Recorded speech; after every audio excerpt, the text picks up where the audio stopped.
Every top predator on Earth is shaped by the environment it lives in and the prey it hunts.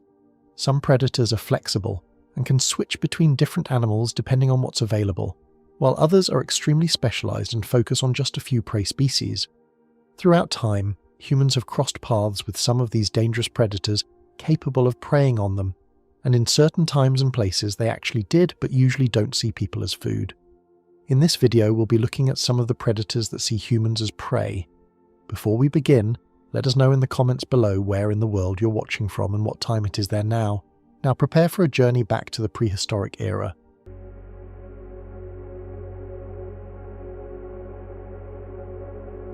Giant crocodilians from the prehistoric world are among the most extraordinary and terrifying animals that ever lived. Today, people are familiar with large crocodiles and alligators that live in rivers, lakes, and swamps across parts of Africa, Asia, Australia, and the Americas. The biggest living species, such as the saltwater crocodile, can grow to lengths of around 6 meters and weigh well over 1,000 kilograms, making them already some of the most dangerous predators alive. Yet compared to their ancient relatives, these modern giants look small and almost modest in size. Millions of years ago, the Earth was home to crocodile-like creatures so immense that they could have preyed on almost anything they encountered. Two of the most famous examples are Purusaurus, a monstrous caiman that lived in South America, and Deinosuchus, a massive alligator relative that lived in North America during the time of the dinosaurs. These animals were so large and powerful that if they had lived alongside humans, there is no question they could have preyed on people just as easily as they did on other animals of their own time. Purusaurus was one of the largest crocodilians that ever lived. Its fossils have been found in South America, particularly in regions that today are part of Peru, Brazil, Venezuela, and Colombia. The species lived during the Miocene period, which lasted from around 23 million years ago until about 5 million years ago. Fossil evidence suggests that Purusaurus reached lengths of around 10 to 12 meters, with some estimates placing the heaviest individuals at close to 8.5 metric tons. That means it was nearly twice the length of the largest saltwater crocodile alive today, and many times heavier. Its skull alone was enormous, measuring well over 1.5 meters in length, and the jaw muscles were so powerful that scientists estimate it could bite with a force of several tons, more than enough to crush bones of almost any animal it attacked. The habitat of Purusaurus was a vast system of rivers, wetlands, and floodplains that covered much of northern South America during the Miocene. This landscape, sometimes referred to as the Pebas megawetland system, stretched for thousands of kilometers and provided a perfect environment for a predator of this scale. The region was full of large mammals, giant rodents, turtles, and fish, many of them reaching sizes larger than modern relatives. This was because the Miocene wetlands created stable and productive ecosystems with abundant food. Purusaurus thrived in this setting, lurking in the shallow waters and using its ambush strategy much like modern crocodiles, except on a far larger scale. An unsuspecting animal that came close to the water's edge, whether a mammal, bird, or reptile, would have been at risk of being seized in its massive jaws and dragged into the water. The physical build of Purusaurus suggests it was not only large, but also well adapted to overpowering huge prey. Its skull was broad and deep, with massive conical teeth designed to grip and hold rather than slice. Unlike the sharper teeth of some carnivorous dinosaurs, crocodile teeth are meant to pierce and hold onto struggling animals, and the sheer size of Purusaurus meant once it had clamped its jaws shut, escape was almost impossible. Studies of its fossilized jawbones and muscles indicate a bite force possibly exceeding 7 metric tons, making it one of the strongest bites of any known animal in history. By comparison, the bite force of a large modern saltwater crocodile is measured at around 1 to 2 metric tons, and a lion's bite is only around 600 kilograms. This shows how overwhelmingly powerful Purusaurus was compared to most other predators. Another remarkable thing about Purusaurus is that it lived alongside some other giant reptiles. Fossils show that the Miocene wetlands also hosted massive turtles, such as stupendomies, which grew to lengths of over 3 meters, making them some of the largest turtles to ever exist. Stupendomies had a thick shell, but scientists believe Purusaurus was one of the few predators capable of biting through it, or at least crushing parts of it to reach the soft body inside. This suggests that Purusaurus did not rely only on fish or small prey, but may have targeted some of the largest animals available. Other possible prey included giant ground sloths, early species of capybaras and other large rodents, as well as strange hoofed mammals that roam the floodplains. All of these would have been vulnerable if they ventured too close to the water. The discovery of Purusaurus fossils has allowed scientists to reconstruct much about its life. The genus was first described in the 19th century after fossils were found near the Purus River in Brazil, which is how it got its name. Since then, many more fossil sites have revealed pieces of its skull, jaws and body, helping paleontologists build a clearer picture of just how big and formidable it was. The sheer size of its bones impressed early scientists, and even today, new finds continue to show how dominant this animal must have been in its environment. Some studies even suggest that the massive size of Purusaurus might have limited its movements on land, meaning it probably spent most of its time in the water, where its weight was supported and it could use stealth to its advantage. While Purusaurus ruled South America, another giant crocodilian was living in North America during an earlier time, the late Cretaceous period. This was Deinosuchus, whose name means terrible crocodile. Deinosuchus lived between about 82 million and 73 million years ago, during the time when dinosaurs like Tyrannosaurus and Triceratops existed. It was not a true crocodile, but a close relative of modern alligators, part of a group called alligatoroids. Fossils of Deinosuchus have been found in several states of the United States, including Texas, Montana and North Carolina, as well as in northern Mexico.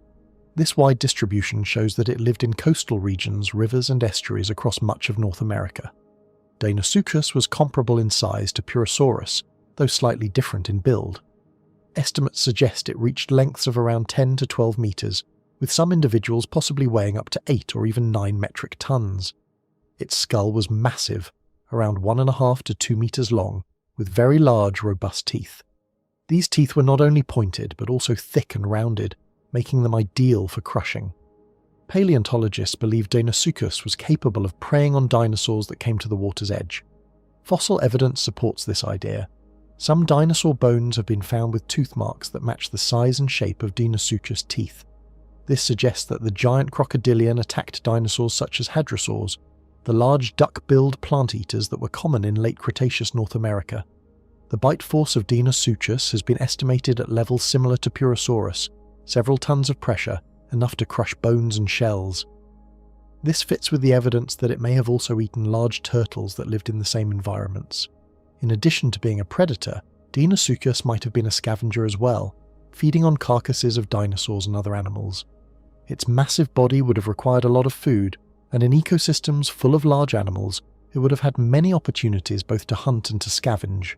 Just like modern crocodiles, it likely used ambush tactics, waiting quietly in the water and then lunging with sudden speed when prey came near. The life history of Deinosuchus is also remarkable. Studies of its fossilized bones suggest that it grew slowly but steadily over many decades. Some individuals may have lived for over 50 years, reaching their gigantic size only after long lifespans. This is similar to modern crocodiles, which also grow throughout their lives, but on a much greater scale. This long growth period may explain why not all Deinosuchus individuals reach the maximum size, as only those that survived many decades could grow to the true giants that are remembered in the fossil record. The discovery of Deinosuchus dates back to the mid-19th century, when fossils were first uncovered in North Carolina. The name was given in the early 20th century by the American paleontologist William Jacob Holland, who recognized it as a huge crocodilian distinct from modern species. Over the following decades, more fossils were discovered, including impressive skulls and bones from Texas and Montana, which confirmed just how enormous this creature was. For many years, only partial fossils were known, and scientists debated its exact size and shape. Some early reconstructions exaggerated its length to nearly 15 meters, though more recent studies have settled on around 10 to 12 meters as the maximum. Both Purusaurus and Deinosuchus represent extremes in the crocodilian lineage, showing just how large these reptiles could become under the right environmental conditions. Their existence also highlights how different the prehistoric world was from today. The ecosystems of the Miocene wetlands in South America and the late Cretaceous coastal plains of North America supported much larger animals than most environments do now.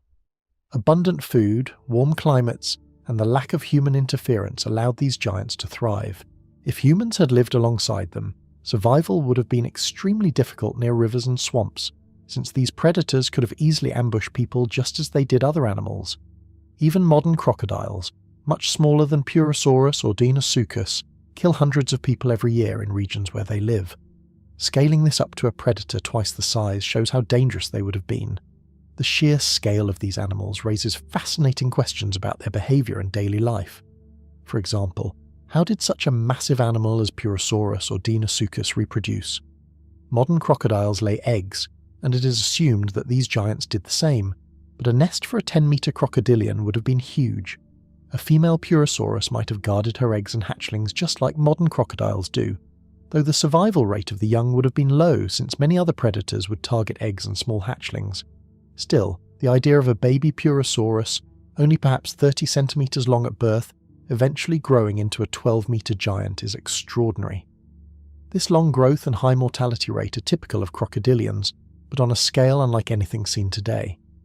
The physiology of such giant crocodilians also raises questions about their metabolism. Modern crocodiles are ectothermic, or cold-blooded, meaning their body temperature depends on the environment. Every top predator on Earth is shaped by the environment it lives in and the prey it hunts. Some predators are flexible and can switch between different animals depending on what's available, while others are extremely specialized and focus on just a few prey species. Throughout time, humans have crossed paths with some of these dangerous predators capable of preying on them, and in certain times and places they actually did but usually don't see people as food. In this video we'll be looking at some of the predators that see humans as prey. Before we begin, let us know in the comments below where in the world you're watching from and what time it is there now. Now prepare for a journey back to the prehistoric era. Giant crocodilians from the prehistoric world are among the most extraordinary and terrifying animals that ever lived. Today, people are familiar with large crocodiles and alligators that live in rivers, lakes, and swamps across parts of Africa, Asia, Australia, and the Americas. The biggest living species, such as the saltwater crocodile, can grow to lengths of around 6 meters and weigh well over 1,000 kilograms, making them already some of the most dangerous predators alive. Yet compared to their ancient relatives, these modern giants look small and almost modest in size. Millions of years ago, the Earth was home to crocodile-like creatures so immense that they could have preyed on almost anything they encountered. Two of the most famous examples are Purusaurus, a monstrous caiman that lived in South America, and Deinosuchus, a massive alligator relative that lived in North America during the time of the dinosaurs. These animals were so large and powerful that if they had lived alongside humans, there is no question they could have preyed on people just as easily as they did on other animals of their own time. Purusaurus was one of the largest crocodilians that ever lived. Its fossils have been found in South America, particularly in regions that today are part of Peru, Brazil, Venezuela, and Colombia. The species lived during the Miocene period, which lasted from around 23 million years ago until about 5 million years ago. Fossil evidence suggests that Purusaurus reached lengths of around 10 to 12 meters, with some estimates placing the heaviest individuals at close to 8.5 metric tons. That means it was nearly twice the length of the largest saltwater crocodile alive today, and many times heavier. Its skull alone was enormous, measuring well over 1.5 meters in length, and the jaw muscles were so powerful that scientists estimate it could bite with a force of several tons, more than enough to crush bones of almost any animal it attacked. The habitat of Purusaurus was a vast system of rivers, wetlands, and floodplains that covered much of northern South America during the Miocene. This landscape, sometimes referred to as the Pebas megawetland system, stretched for thousands of kilometers and provided a perfect environment for a predator of this scale. The region was full of large mammals, giant rodents, turtles, and fish, many of them reaching sizes larger than modern relatives. This was because the Miocene wetlands created stable and productive ecosystems with abundant food. Purusaurus thrived in this setting, lurking in the shallow waters and using its ambush strategy much like modern crocodiles, except on a far larger scale. An unsuspecting animal that came close to the water's edge, whether a mammal, bird, or reptile, would have been at risk of being seized in its massive jaws and dragged into the water. The physical build of Purusaurus suggests it was not only large, but also well adapted to overpowering huge prey. Its skull was broad and deep, with massive conical teeth designed to grip and hold rather than slice. Unlike the sharper teeth of some carnivorous dinosaurs, crocodile teeth are meant to pierce and hold onto struggling animals, and the sheer size of Purusaurus meant once it had clamped its jaws shut, escape was almost impossible. Studies of its fossilized jawbones and muscles indicate a bite force possibly exceeding 7 metric tons, making it one of the strongest bites of any known animal in history. By comparison, the bite force of a large modern saltwater crocodile is measured at around 1 to 2 metric tons, and a lion's bite is only around 600 kilograms. This shows how overwhelmingly powerful Purusaurus was compared to most other predators. Another remarkable thing about Purusaurus is that it lived alongside some other giant reptiles. Fossils show that the Miocene wetlands also hosted massive turtles, such as Stupendomies, which grew to lengths of over 3 meters, making them some of the largest turtles to ever exist. Stupendomies had a thick shell, but scientists believe Purusaurus was one of the few predators capable of biting through it, or at least crushing parts of it to reach the soft body inside. This suggests that Purusaurus did not rely only on fish or small prey, but may have targeted some of the largest animals available. Other possible prey included giant ground sloths, early species of capybaras and other large rodents, as well as strange hoofed mammals that roam the floodplains. All of these would have been vulnerable if they ventured too close to the water. The discovery of Purusaurus fossils has allowed scientists to reconstruct much about its life. The genus was first described in the 19th century, after fossils were found near the Purus River in Brazil, which is how it got its name. Since then, many more fossil sites have revealed pieces of its skull, jaws and body, helping paleontologists build a clearer picture of just how big and formidable it was. The sheer size of its bones impressed early scientists, and even today, new finds continue to show how dominant this animal must have been in its environment. Some studies even suggest that the massive size of Purusaurus might have limited its movements on land, meaning it probably spent most of its time in the water, where its weight was supported and it could use stealth to its advantage. While Purusaurus ruled South America, another giant crocodilian was living in North America during an earlier time, the late Cretaceous period. This was Deinosuchus, whose name means terrible crocodile. Deinosuchus lived between about 82 million and 73 million years ago, during the time when dinosaurs like Tyrannosaurus and Triceratops existed. It was not a true crocodile, but a close relative of modern alligators, part of a group called alligatoroids. Fossils of Deinosuchus have been found in several states of the United States, including Texas, Montana and North Carolina, as well as in northern Mexico. This wide distribution shows that it lived in coastal regions, rivers and estuaries across much of North America. Deinosuchus was comparable in size to Purusaurus, though slightly different in build. Estimates suggest it reached lengths of around 10 to 12 meters, with some individuals possibly weighing up to 8 or even 9 metric tons. Its skull was massive, around 1.5 to 2 meters long, with very large, robust teeth. These teeth were not only pointed, but also thick and rounded, making them ideal for crushing.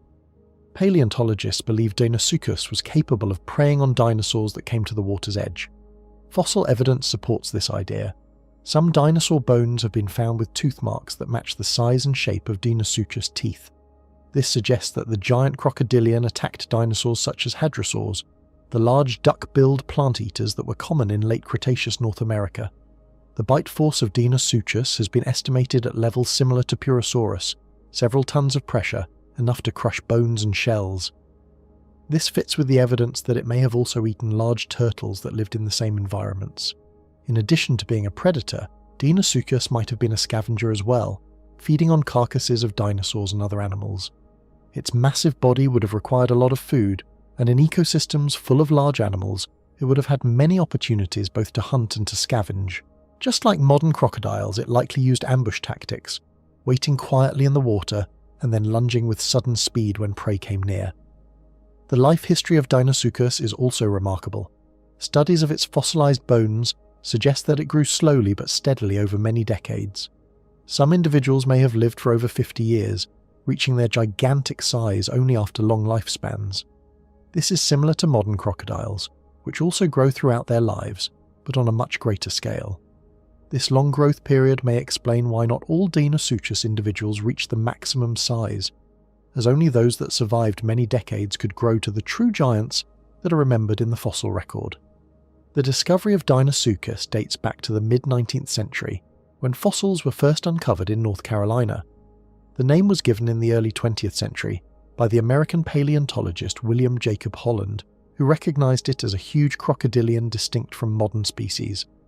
Over the following decades, more fossils were discovered, including impressive skulls and bones from Texas and Montana, which confirmed just how enormous this creature was. For many years, only partial fossils were known, and scientists debated its exact size and shape. Some early reconstructions exaggerated its length to nearly 15 meters, though more recent studies have settled on around 10 to 12 meters as the maximum. Both Purusaurus and Deinosuchus represent extremes in the crocodilian lineage, showing just how large these reptiles could become under the right environmental conditions. Their existence also highlights how different the prehistoric world was from today. The ecosystems of the Miocene wetlands in South America and the late Cretaceous coastal plains of North America supported much larger animals than most environments do now. Abundant food, warm climates, and the lack of human interference allowed these giants to thrive. If humans had lived alongside them, survival would have been extremely difficult near rivers and swamps, since these predators could have easily ambushed people just as they did other animals. Even modern crocodiles, much smaller than Purusaurus or Deinosuchus, kill hundreds of people every year in regions where they live. Scaling this up to a predator twice the size shows how dangerous they would have been. The sheer scale of these animals raises fascinating questions about their behavior and daily life. For example, how did such a massive animal as Purusaurus or Deinosuchus reproduce? Modern crocodiles lay eggs, and it is assumed that these giants did the same, but a nest for a 10-meter crocodilian would have been huge. A female Purusaurus might have guarded her eggs and hatchlings just like modern crocodiles do, though the survival rate of the young would have been low since many other predators would target eggs and small hatchlings. Still, the idea of a baby Purusaurus, only perhaps 30 centimeters long at birth, eventually growing into a 12-meter giant is extraordinary. This long growth and high mortality rate are typical of crocodilians, but on a scale unlike anything seen today. The physiology of such giant crocodilians also raises questions about their metabolism. Modern crocodiles are ectothermic, or cold-blooded, meaning their body temperature depends on the environment. This limits their activity in cooler climates but allows them to survive on less food compared to warm-blooded animals of similar size. Purusaurus and Deinosuchus, being ectothermic, could reach such large sizes partly because they did not need as much constant food as a warm-blooded predator of the same mass, like a large mammal. This efficiency meant they could grow larger and live longer, but it also tied them closely to warm environments where they could regulate their body temperature. It is no coincidence that both species lived in warm, wet regions full of rivers and swamps. In terms of sensory abilities, both Purusaurus and Deinosuchus likely had senses similar to modern crocodiles. This means excellent vision above water, sensitive pressure receptors on their skin that detect ripples in the water, and powerful hearing. These abilities made them effective ambush predators. Their eyes and nostrils were placed on top of their heads, allowing them to stay almost completely submerged while still breathing and watching for prey. At night, they may have relied on their vision and stealth to attack animals that came to drink, just as modern crocodiles do. This combination of senses, patience, and sheer power made them apex predators in their environments.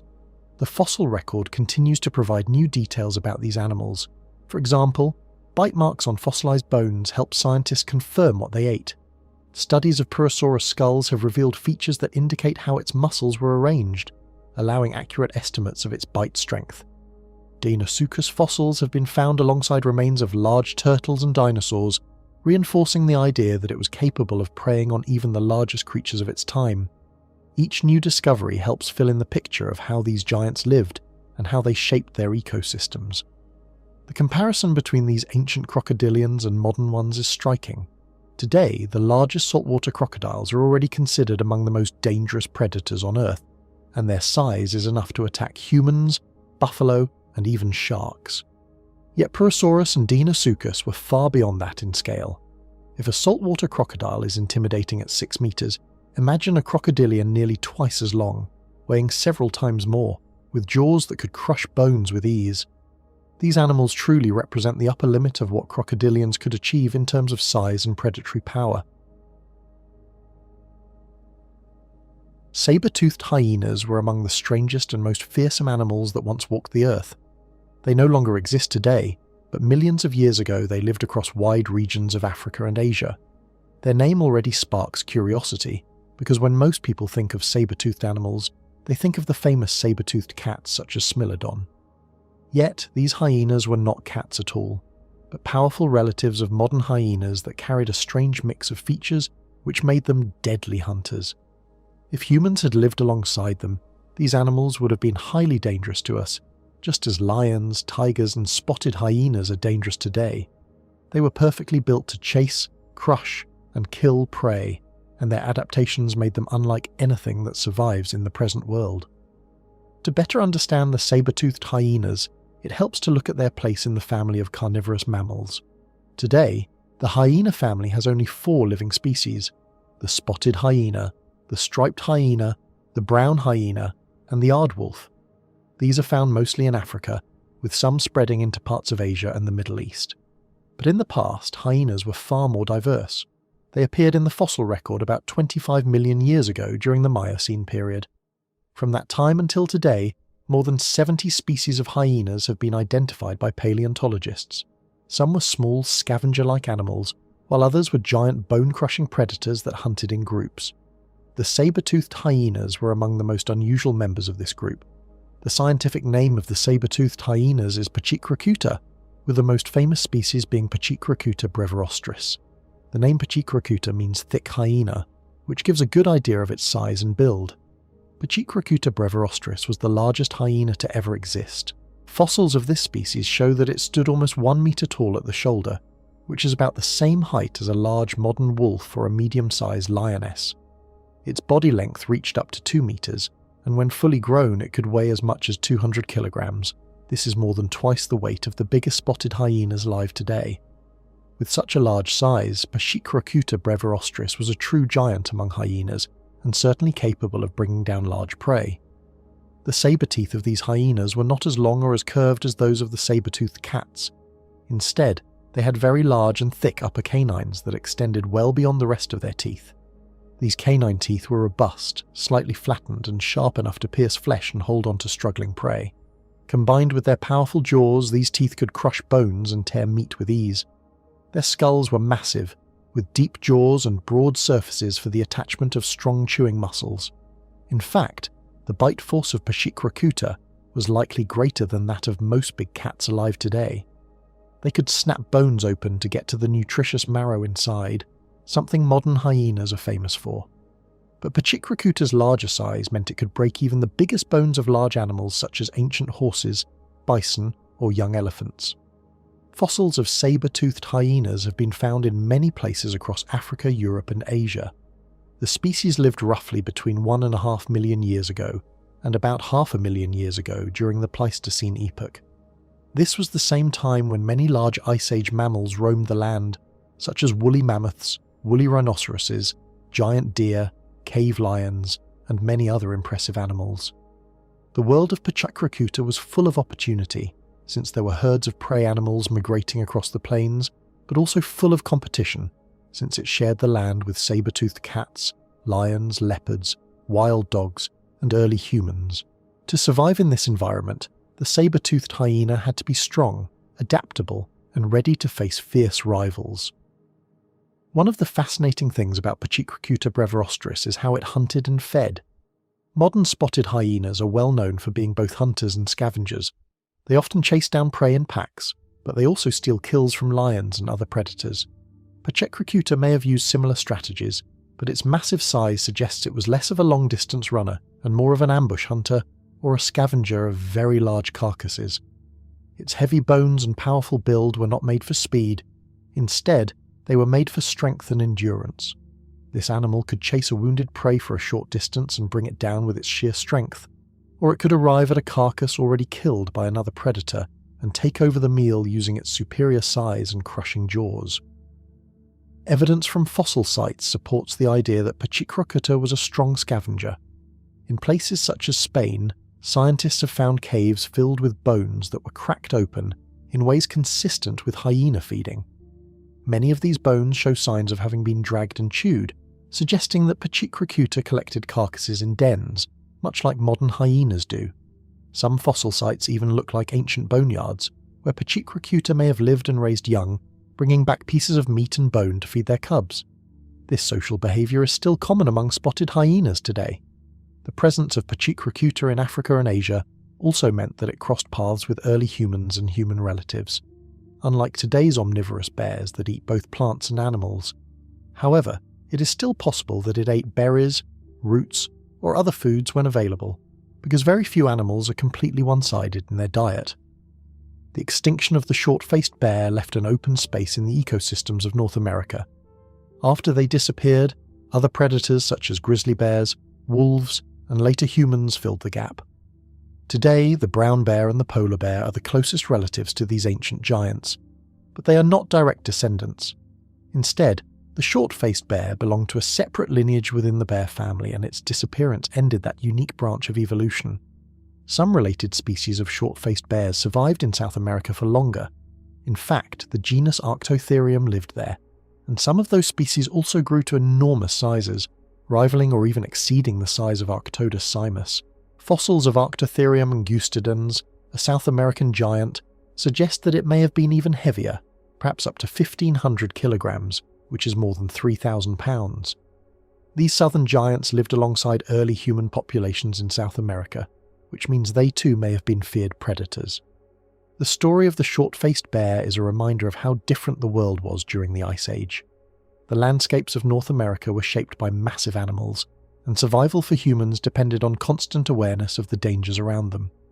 A group of hunters setting out to track a bison herd might not have worried only about the prey itself, but also about whether a short-faced bear was nearby, waiting to steal the kill. Campsites needed to be guarded carefully, because the smell of meat could attract one of these giants from far away. For humans, the presence of such a predator meant that life was never safe or easy.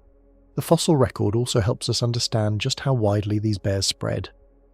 In Alaska and the Yukon, bones of Arctodus simus have been found preserved in frozen ground, sometimes alongside remains of mammoths and other Ice Age animals.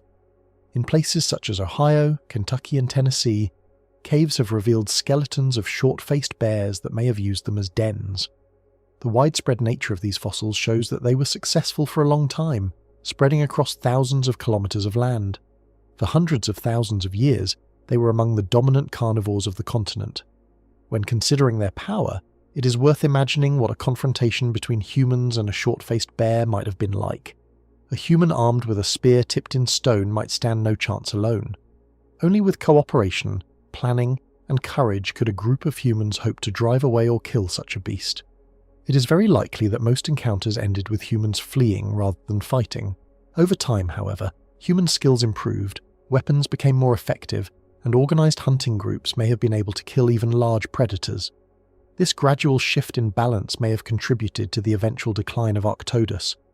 The extinction of the short-faced bear also ties into the larger pattern of the Pleistocene extinctions. Many of the biggest animals of that age disappeared around the same time. Some scientists argue that climate change alone caused these losses, while others believe that human hunting and pressure also played a major role. It is possible that both causes work together, with warming climates reducing habitats and food sources, while human expansion added extra stress. For an animal as large as the short-faced bear, even a small reduction in available prey would have had a huge impact. In museums today, mounted skeletons of Arctodus simus give visitors a chance to see just how immense these animals were. Standing beneath the towering bones, people can get a small sense of what it must have felt like to see one alive. The long legs, deep chest, and massive skull all create a picture of a predator unlike anything alive now. Children often compare it to monsters from stories, while adults are struck by the sheer scale of life in the Ice Age. These displays remind us that the past was filled with creatures that pushed the boundaries of what we think is possible in nature. The short-faced bears also play an important role in scientific research, helping experts understand the evolution of large mammals and the interactions between predators and prey in ancient ecosystems. Each fossil, each tooth, and each bone adds to the picture of how life worked in the Ice Age world. By studying them, scientists learn not just about the bears themselves, but also about the plants, animals, and climates that shaped their lives. The disappearance of such animals also teaches lessons about extinction and the fragility of even the most powerful species. The memory of these giant bears lingers in human imagination. Indigenous stories and traditions from some parts of North America speak of enormous bears that once lived in the land, though it is hard to know if these tales are direct memories or later myths inspired by fossil finds. What is certain is that if humans did encounter short-faced bears, the experiences must have been unforgettable. The danger and awe they inspired would have left lasting impressions on the minds of early people. In the great timeline of life, short-faced bears ruled for a long time. From their beginnings around 800,000 years ago until their disappearance around 11,000 years ago, they walked the earth for many generations. During that time, they adapted to harsh, cold climates, competed with other predators, and survived countless challenges. Their eventual extinction, while tragic, opened the way for new species to take their place. But their memory still stands as proof of the extraordinary diversity of life that the Ice Age created. Dire wolves were among the most famous predators of the Ice Age, and they continue to hold people's imagination today because of their size, strength, and mysterious relationship to both modern wolves and early humans. These animals lived in the Americas for hundreds of thousands of years and only disappeared around 13,000 years ago, near the end of the Pleistocene epoch. Unlike the grey wolves we see today, dire wolves were larger, heavier, and stronger, which made them one of the most successful hunters of their time. Fossil evidence shows that they were fierce predators capable of bringing down massive Ice Age animals, but they also would have clashed with human groups who were entering the same landscapes and competing for the same prey. To understand the dire wolf in detail, it is important to look at its size, behaviour, hunting methods, diet, fossils, and the environment it lived in. Dire wolves are known scientifically as Enochion. The name Enochion means terrible wolf, which is fitting given their power. They were once thought to be close relatives of modern grey wolves, but recent genetic studies in the year 2021 showed that they were actually very different, and had diverged from other canid lineages millions of years earlier. This means that dire wolves were not simply larger versions of modern wolves, but rather an entirely separate branch of the dog family. In fact, scientists now believe that dire wolves were more distantly related to today's wolves, coyotes, and jackals than previously thought. They may have looked similar in body shape, but they were a unique species that had been evolving on their own path for a long time. The dire wolf was heavier and stockier than the grey wolf. A typical grey wolf today weighs between 70 and 100 pounds, though some exceptional individuals can be a little larger. In contrast, dire wolves are estimated to have weighed between 120 and 150 pounds on average, with some of the biggest specimens possibly reaching even more. Their bones were stronger and more robust, particularly their jaws and teeth, which were built for crushing bone. This difference in build suggests that dire wolves were more specialised hunters and scavengers than modern wolves, capable of dealing with the large and tough prey animals of the Ice Age such as bison, horses, camels, mastodons, and giant ground sloths. Their skulls had wider muzzles and larger teeth compared to grey wolves, which gave them the ability to bite down with greater force.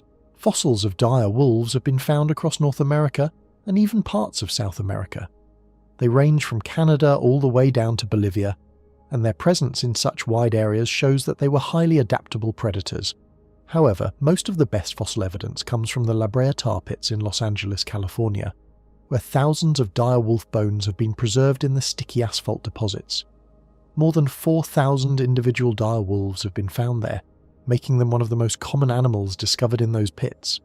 These fossils give us a clear picture of their anatomy, size, and even their injuries.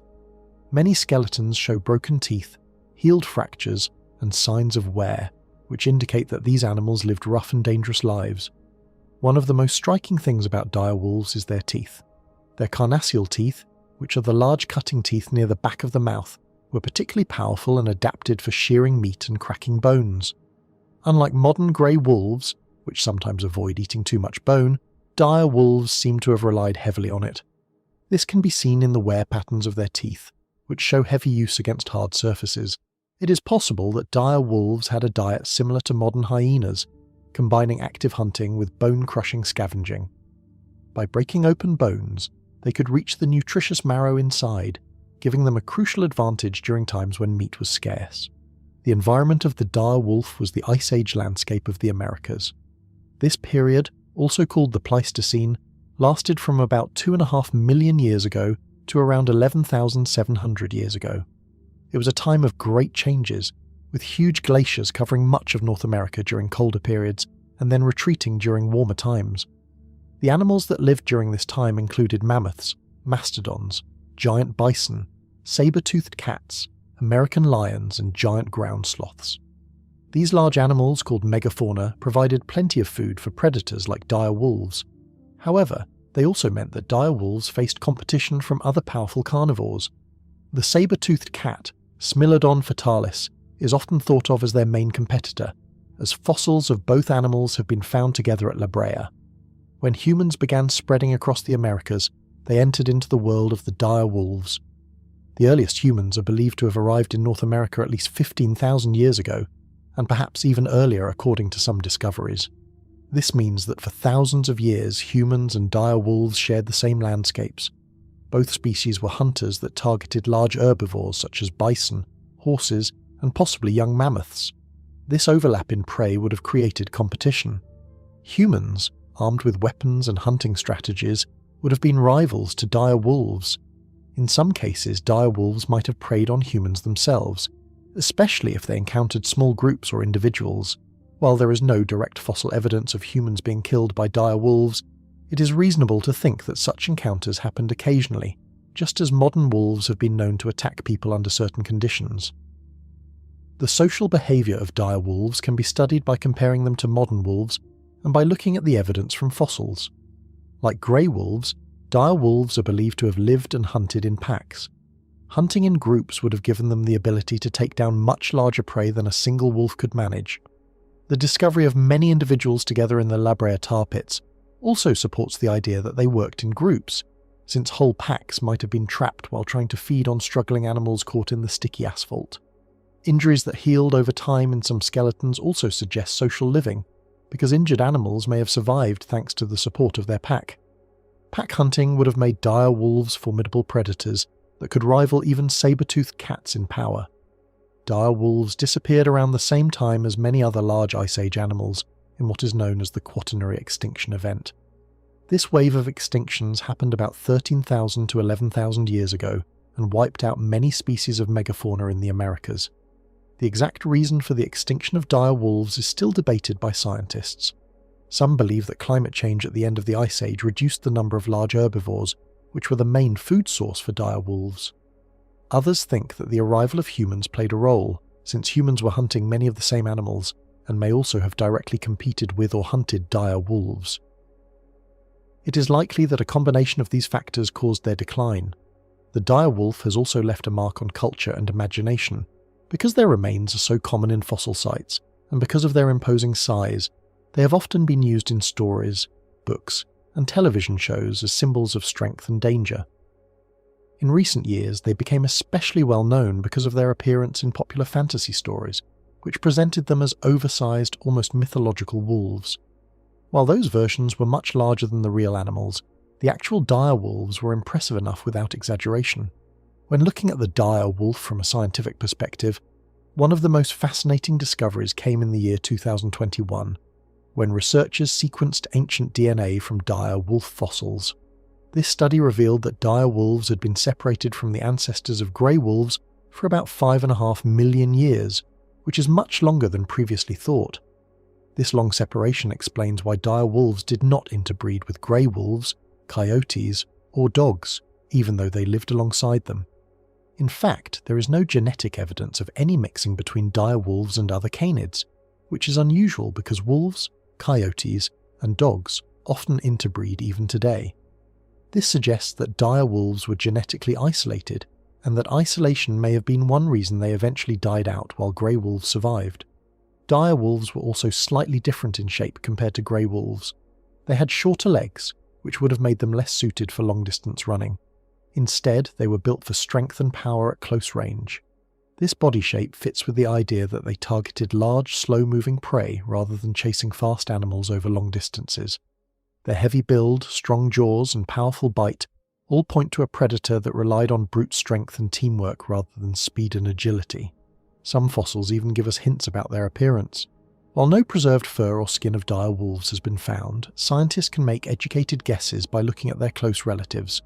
Grey wolves today can have fur that ranges from white to grey to black to brown, and it is possible that dire wolves had similar variation. However, since they lived in warmer regions of North and South America as well as colder areas, their coats may have adapted to the climate. In colder northern areas, they likely had thick, shaggy coats, while in southern areas their coats may have been shorter. The La Brea tar pits provide a unique look at the lives of dire wolves. These pits were natural traps created when sticky asphalt seeped up from the ground. Animals that stepped into the tar would become stuck and eventually die, attracting predators that then also became trapped. This is why so many dire wolves and saber-toothed cats are found there. By studying the bones from these pits, scientists have learned that dire wolves lived in large numbers, suffered frequent injuries, and often broke their teeth on bones. The sheer number of dire wolves at La Brea suggests that they were among the most common predators in Ice Age California. The dire wolf's extinction is part of a larger story of the end of the Ice Age. Many large mammals, including mammoths, mastodons, and saber-toothed cats, disappeared around the same time. These extinctions are still a mystery, but they highlight how fragile ecosystems can be when faced with sudden changes in climate and human activity. The loss of large prey animals would have hit dire wolves especially hard, since they were so dependent on megafauna. Grey wolves, coyotes, and other canids survived because they were smaller, more flexible in their diets, and better able to adapt to new environments. The discovery and study of dire wolves go back more than a century. The first fossils were described in the 1800s, and since then thousands more have been uncovered. They remain a subject of scientific interest because they show how evolution can produce specialized predators that thrive for hundreds of thousands of years and then disappear when conditions change. Their story is also closely tied to that of early humans, since both species were hunters sharing the same landscapes and the same prey. Dire wolves were not the only large predators of their time, but they were among the most successful. They stood as powerful rivals to saber-toothed cats, American lions, and humans. In a world full of massive animals, they managed to thrive for a very long period before their final decline. Their bones tell us not only about their strength and ferocity, but also about their struggles, injuries, and ultimate extinction. Their place in natural history is secure as one of the great predators of the Ice Age. Even though they are gone, the fossils left behind in tar pits, caves, and other sites give us a detailed record of their existence. By studying them, we learn not only about the dire wolves themselves, but also about the ecosystems they lived in and the challenges they faced. Cave hyenas were animals that once lived in Europe and parts of Asia during the long cold stretches of the Ice Age. They are now extinct, but their bones, skulls, and remains have been discovered in caves all across the continent, which is how they came to be known by the name cave hyenas. These hyenas were larger than the spotted hyenas we know today in Africa, and they were powerful hunters and scavengers that would have been some of the most feared predators of their time. People who lived in Europe during the Ice Age, long before modern cities or technology, would almost certainly have seen these hyenas, and sometimes they may have even fought against them, competing for food or shelter inside caves. Understanding the story of cave hyenas is also a way to understand the struggle between early humans and wild animals, in an age when survival depended on strength, speed, and the ability to adapt. The Ice Age, more properly known as the Pleistocene epoch, lasted from about 2.5 million years ago until around 11,700 years ago. It was a time when massive glaciers spread across much of the northern parts of the world, covering land with thick sheets of ice that could reach kilometers in thickness. In Europe, the climate shifted again and again, with cold periods giving way to slightly warmer interludes, and then freezing over once more. During those times, huge animals like mammoths, woolly rhinoceroses, giant deer, bison, and cave bears roamed the land. Among these giants, predators such as cave lions, saber-toothed cats, wolves, and cave hyenas hunted and scavenged. It was an environment where danger and opportunity were both constant, and no creature, not even humans, had an easy life. The cave hyena is considered a subspecies of the spotted hyena. Its scientific name is Crocodile spelaea. The spotted hyena still lives today in Africa, and it is well known for its loud laughing calls, its ability to crush bones with one of the strongest bites of any mammal, and its social behaviour in groups called clans. The cave hyena was similar in many ways, but there were key differences. First, it was larger. Some scientists estimate that adult cave hyenas weighed up to 120 kilograms, which is more than 260 pounds, while others suggest they could grow even heavier in certain regions. Their bodies were robust, with strong legs and powerful shoulders, making them well suited to both running and tackling prey. Their jaws were especially strong, capable of cracking open the thick bones of mammoths or bison to reach the nutritious marrow inside. In size and power, they would have been intimidating even to the bravest hunter of the Ice Age. The remains of cave hyenas have been discovered in many caves throughout Europe. Archaeologists have often found large piles of bones deep inside these caves, sometimes belonging to different species of animals. For a long time, there was debate over whether those bones were collected by humans or by hyenas. It is now clear that hyenas used caves as dens where they dragged the remains of their kills, as well as bones they scavenged from carcasses. Some caves contain thousands of bones, showing that hyenas returned to the same places for generations. These caves were also attractive to humans, especially Neanderthals and later Homo sapiens, who sought shelter from the freezing cold and from other predators. That meant that hyenas and humans were sometimes rivals for the same living spaces. Archaeological sites reveal signs of this competition, such as human stone tools lying alongside gnawed animal bones and hyena tracks, or remains in the same areas. The struggle between humans and hyenas was therefore not only about food, but also about who had the right to occupy a safe place during the long winters. Cave hyenas were not just scavengers, they were active hunters that worked in groups. Evidence from fossilized bones suggests that they preyed on large animals, including wild horses, steppe bison, young mammoths, woolly rhinoceroses, and even giant deer. Their hunting strategy may have been similar to that of modern spotted hyenas in Africa, where groups cooperate to exhaust and bring down prey much larger than themselves.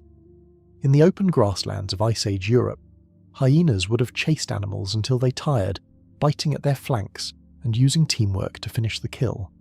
Once they had their prey, their strong teeth and jaws allowed them to consume almost everything, from flesh to bone. Hyenas are among the most efficient feeders in the animal world, wasting little and making use of every part of their meal. What made the cave hyena especially important in the history of Ice Age Europe is that it was one of the animals that humans had to constantly deal with. Neanderthals, who lived in Europe for hundreds of thousands of years before modern humans arrived, certainly encountered cave hyenas frequently. The marks of hyena teeth have been found on bones of animals that were also hunted by Neanderthals, showing that both species fed on the same resources. Sometimes the marks of stone tools and hyena teeth are found on the very same bones, meaning that humans butchered an animal and then hyenas came later to scavenge the remains, or the reverse. It is even possible that hyenas stole kills from humans and vice versa, creating direct competition. Later, when modern humans spread into Europe around 40,000 years ago, they too found themselves facing cave hyenas. In this sense, hyenas were not just animals of the landscape but direct rivals for food, space, and survival. The physical evidence of hyenas in Ice Age Europe is especially rich because of their use of caves. Fossilized dung, known as coprolites, has been discovered in some caves, showing what hyenas ate. These coprolites are filled with bone fragments, confirming that hyenas crushed and digested large amounts of bone. Some of these remains are so well preserved that scientists can even study the chemical composition of the hyena's diet. In addition, complete skeletons of hyenas have been found in places like Goyet Cave in Belgium and caves in Germany, France, and Eastern Europe. These skeletons help scientists reconstruct what the animals looked like and how they behaved. In some caves, there is evidence that hyenas raised their young, just as spotted hyenas in Africa today use dens to shelter their cubs. The fact that so many bones are found together suggests that cave hyenas were highly social animals, living in clans just like their modern relatives. One of the most fascinating aspects of the cave hyena is its relationship with humans in terms of fear and culture. Some prehistoric cave paintings from France and Spain, dating back tens of thousands of years, may show images of hyenas along with other animals. Although not as commonly painted as mammoths or bison, the fact that hyenas appear at all shows that early humans recognized them as important creatures in their world. Hyenas were loud animals, and their calls would have carried across the Ice Age plains at night. Imagine a group of humans huddled around a fire in a cave. hearing the eerie whoops and laughter-like calls of hyenas echoing in the darkness. Such sounds would have been both terrifying and familiar, a constant reminder that predators were never far away. Scientists have also studied hyena teeth for clues about their lives. The wear patterns on the teeth show how much bone they chewed. In some cases, hyena teeth are extremely worn down, almost flat, which shows a lifetime of crushing hard bones. DNA studies on ancient hyena remains have revealed how populations spread across Europe and Asia, and how they may have declined near the end of the Ice Age. The reasons for their extinction are still debated, but most likely it was a combination of climate change, which reduced the open grasslands where they thrived, and competition with humans, who became more numerous and effective hunters with advanced weapons like spears and bows. As prey animals declined and humans claimed more territory, the cave hyenas' days were numbered. Cave hyenas lived not only in Europe but also in parts of Asia, including Siberia and China. Their range was vast, covering thousands of kilometers, and they were one of the dominant carnivores of the Northern Hemisphere during the Pleistocene. They are often found in association with other Ice Age predators such as wolves, lions, and bears. Each predator had its own way of surviving, but hyenas stood out for their ability to use caves and their efficiency in eating. Their extinction around 11,000 years ago marked the end of a long era when hyenas and humans directly shared the same land. To truly picture a cave hyena, one must imagine an animal somewhat like the spotted hyena of Africa, but more imposing. Its body would have been stockier, its legs perhaps longer, and its head larger in proportion to its body. Standing next to a modern human, it would have reached the height of a large dog at the shoulder, but far heavier and more muscular. Its fur may have been thicker than that of African hyenas, adapted to cold climates, possibly with a lighter colour to blend with snowy landscapes. When it opened its mouth, its massive teeth and jaws could crush bones that even a hammer might struggle to break. Its clan members, numbering perhaps a dozen or more, would have been formidable when gathered together, their calls filling the air, their eyes glinting in the firelight. The impact of cave hyenas on human life was more than physical. They influenced the choices humans made about where to live, how to defend themselves, and even how to hunt. If a human group brought down a large animal, they had to guard it carefully, or hyenas might steal it. If they wanted to live in a cave, they had to ensure that no hyena clan already claimed it. Hyenas may have sometimes attacked lone humans, though this would likely have been rare. Still, the fear of such predators would have been ever present. In some ways, hyenas were part of the reason humans developed stronger weapons, tighter social bonds, and the habit of using fire to ward off threats. The struggle against animals like cave hyenas shaped human history as much as the struggle against the cold itself. Cave lions, often known as the European or Eurasian cave lion, were among the most impressive big cats that ever walked the earth. They lived during the Ice Age, a period that stretched over many tens of thousands of years, when much of the world was colder and large parts of Europe, Asia, and North America were covered in ice sheets. These lions were not like the lions we see today in the grasslands of Africa. They were larger, stronger, and more heavily built. Fossil evidence shows that they could grow bigger than even the largest African lions alive in modern times. Because of this size, their strength, and their sharp hunting skills, they became one of the most feared predators of the Ice Age. They shared their environment with other powerful animals such as woolly mammoths, woolly rhinoceroses, cave bears, cave hyenas, and giant deer. Humans also lived in this cold world, and interactions between humans and cave lions must have been tense, dangerous, and sometimes deadly. Cave lions are known scientifically as Panthera leo-spelaea. They are closely related to the modern lion, Panthera leo, which is still alive today in Africa and in small populations in India. But the cave lion was larger than any living lion. Some fossil skeletons suggest that males could reach a length of more than 3.5 meters from the tip of the nose to the tip of the tail, with a shoulder height of over 1.25 meters. This made them not just heavier than modern lions, but also taller and longer. Some estimates put their weight at more than 300 kilograms for very large males, while females were somewhat smaller, as is the case with modern lions. This size meant that a cave lion would have looked truly massive compared to the lions people are familiar with today. Their bodies were adapted for strength and power. They had strong muscular limbs and large paws armed with sharp claws that could take down big prey. Their skulls were large and their jaws strong. fitted with long, sharp canine teeth that could pierce the hides of Ice Age herbivores. Their build suggests that they were capable of both short bursts of speed and great physical power, traits that would have made them excellent ambush predators. Unlike cheetahs, which rely mainly on speed, lions and cave lions were ambushers that used strength and teamwork to overpower prey.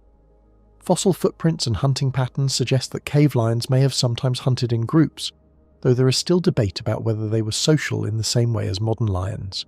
Evidence for cave lions comes from many parts of Europe and Asia. Their remains have been found from Spain in the west to Siberia in the east. This wide range shows that they were highly adaptable to different Ice Age environments. They lived in cold grasslands called Mammoth Steppe, in open woodlands, and even in hilly or mountainous regions. Their prey included some of the largest animals of their time: bones of mammoths, woolly rhinoceroses, steppe bison, giant deer, horses, and reindeer often show marks that suggest they were hunted or scavenged by cave lions. Prey was abundant during the Ice Age, and these lions were among the top predators who took advantage of it. The reason we call them cave lions is not because they lived in caves, but because their remains and depictions have often been found inside caves. Humans who lived in Europe during the Upper Paleolithic period, more than 30,000 years ago, created many cave paintings. These paintings, discovered in places like Chauvet Cave in France, show detailed images of animals that Ice Age people encountered in their daily lives. Among the most striking of these paintings are those of cave lions. The paintings show groups of lions without manes, which suggests that male cave lions may not have had the large manes that modern African lions are known for. This could have been an adaptation to the cold, as manes might have made survival harder in freezing environments. The artwork shows that humans not only feared and respected these lions, but also observed them closely, enough to record their appearance with remarkable accuracy. Some of the most famous Ice Age art also include small carvings and figurines of lions, made out of mammoth ivory. One of the most well-known is the Lion Man figurine from Germany, carved more than 30,000 years ago, which shows a human body with the head of a lion. This suggests that cave lions were not only physical threats, but also powerful symbols in the culture and beliefs of early humans. To the people of that time, lions might have represented strength, power, danger, or even spiritual significance. They were animals that shaped both the physical and mental world of Ice Age humans. Cave lions may have competed with humans for prey. Humans hunted many of the same animals that lions hunted, such as horses, reindeer, and bison. This competition could have brought humans and lions into direct conflict. If a group of humans killed an animal, lions might have tried to scavenge it. If lions made a kill, humans might have risked approaching to steal meat. Both situations were dangerous, as lions would not easily give up food. It is also possible that on some occasions lions attacked humans directly, especially if they came too close to a den or a kill. There is also evidence that lions were hunted by humans. At some archaeological sites, cave lion bones show cut marks from stone tools, suggesting that humans skinned them for their thick fur. The pelts of cave lions would have been valuable during the Ice Age, as their fur was thick and warm. This fur could be used for clothing or bedding in the freezing climate. In some cases, lion teeth and claws were used as ornaments or jewellery, which shows that humans valued these animals not only as threats or competitors, but also as sources of prestige. Wearing a lion tooth might have symbolised courage or hunting skill. The environment in which cave lions lived was harsh and constantly changing. During the Ice Age, glaciers advanced and retreated over time. In colder periods, large parts of northern Europe and Asia were covered in ice sheets, and animals were forced to live further south in open grasslands and tundra. During warmer periods, forests grew again, and animals spread back into different regions. Cave lions adapted to both situations, though they were most common in the open, cold grasslands where large herds of prey animals roamed. Their ability to spread across such a wide area shows their success as hunters. Despite their power and success, cave lions eventually disappeared. They went extinct around 12,000 years ago near the end of the Ice Age. The reasons for their extinction are not entirely clear, but they are likely linked to a combination of climate change and human activity. As the Ice Age ended, the climate became warmer, and many of the large herbivores that cave lions depended on began to disappear. Mammoths, woolly rhinoceroses, and giant deer declined rapidly, leaving less food for big predators. At the same time, humans were spreading more widely, hunting many of the same animals and reducing prey populations further. Humans may also have directly hunted lions, reducing their numbers. All these factors together created a situation where cave lions could no longer survive. The disappearance of cave lions was part of a larger pattern of extinctions at the end of the Ice Age.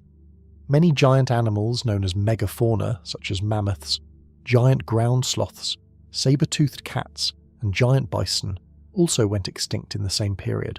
These extinctions changed ecosystems forever, leaving behind the smaller and less diverse animals we see today. For humans, the disappearance of cave lions removed one of the greatest threats they had faced in Ice Age Europe and Asia. But for the ecosystems of the time, it meant the loss of a key predator that had played an important role in balancing populations of herbivores. The study of cave lions continues today through fossils, cave art, and even frozen remains. In Siberia, scientists have discovered preserved cave lion cubs that were frozen in permafrost for more than 10,000 years. These discoveries allow researchers to study the soft tissues, fur, and even possible DNA of these animals. This kind of evidence helps us to understand not only how they looked, but also how they may have lived. There is ongoing research into whether cave lions could one day be brought back through cloning or genetic engineering, though this remains a very distant and uncertain possibility. Saber-toothed cats are among the most famous of all the extinct predators, remembered for their long, curved upper canine teeth that looked unlike anything seen in living cats today. They were part of the large group of animals that lived during the Pleistocene epoch, which began more than 2.5 million years ago and ended a little over 11,000 years ago. This was a period often called the Ice Age, a time when giant mammals such as mammoths, mastodons, woolly rhinoceroses, giant ground sloths, and enormous bison roamed the lands of North and South America, Europe, Asia, and parts of Africa. The saber-toothed cats lived alongside these animals, and they were among the top predators of their time. Fossils show that they were powerful, muscular cats, heavier and stockier than lions or tigers today, and their famous saber-like teeth could grow to lengths of more than 7 inches in some species. The most well-known kind was Smilodon, often called the saber-toothed tiger, though it was not a tiger at all, nor was it closely related to modern lions, leopards, or tigers. Smilodon lived mainly in the Americas and had several species that thrived at different times. Smilodon fatalis was found across much of North America, while Smilodon populator lived farther south in South America. Another species, Smilodon gracilis, is thought to have been a smaller ancestor that lived earlier in time. Smilodon fatalis weighed between 300 and 600 pounds, making it similar in size to a modern lion, but with a bulkier and more powerful build. Smilodon populator was even larger, with some individuals weighing over 1,000 pounds, making it one of the largest cats to ever live on land.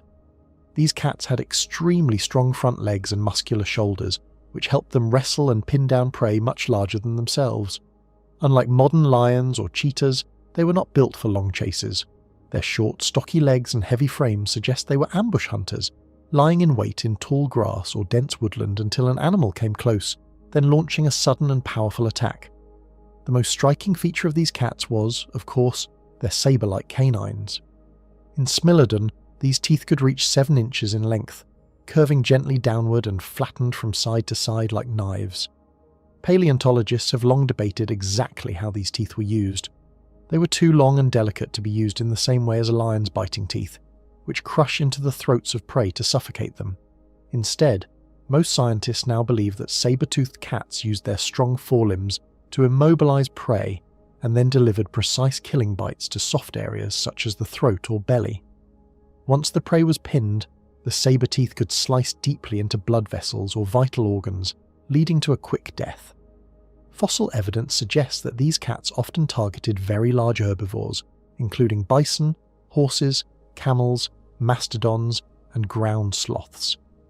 In South America, Smilodon populator may have even attacked giant animals such as glyptodonts and toxodonts, both of which were massive Ice Age mammals unique to that continent.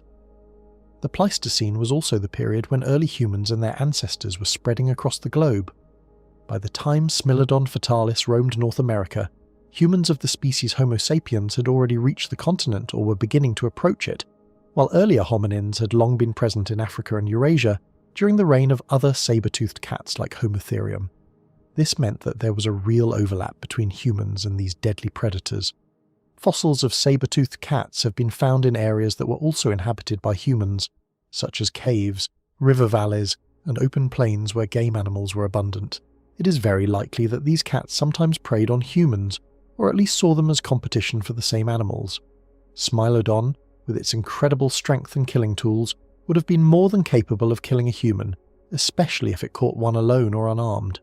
Even if humans were not a common prey choice, the danger was always present, just as modern lions and leopards sometimes kill humans in Africa today. Archaeological evidence adds weight to the idea that humans and saber-toothed cats clashed. In Europe, fossils of another saber-toothed cat known as Homotherium have been found close to early human settlements. Homotherium, sometimes called the scimitar-toothed cat, was different from Smilodon in appearance. It had shorter saber teeth, about 3 to 4 inches long, but a more lightly built body with long legs, making it better adapted for running. Homotherium lived in both Eurasia and the Americas, and may have hunted in open plains, possibly in groups. Fossil sites suggest that it targeted herds of mammoths and other large animals. In places where both Homotherium fossils and human artifacts have been found together, it appears that these cats were part of the same environment as early human groups. Since both species would have hunted similar prey, direct competition was inevitable, and sometimes humans may have been attacked directly. One of the richest fossil sources for saber-toothed cats is the La Brea tar pits in Los Angeles, California. Over tens of thousands of years, sticky asphalt trapped animals that wandered into it, preserving their bones.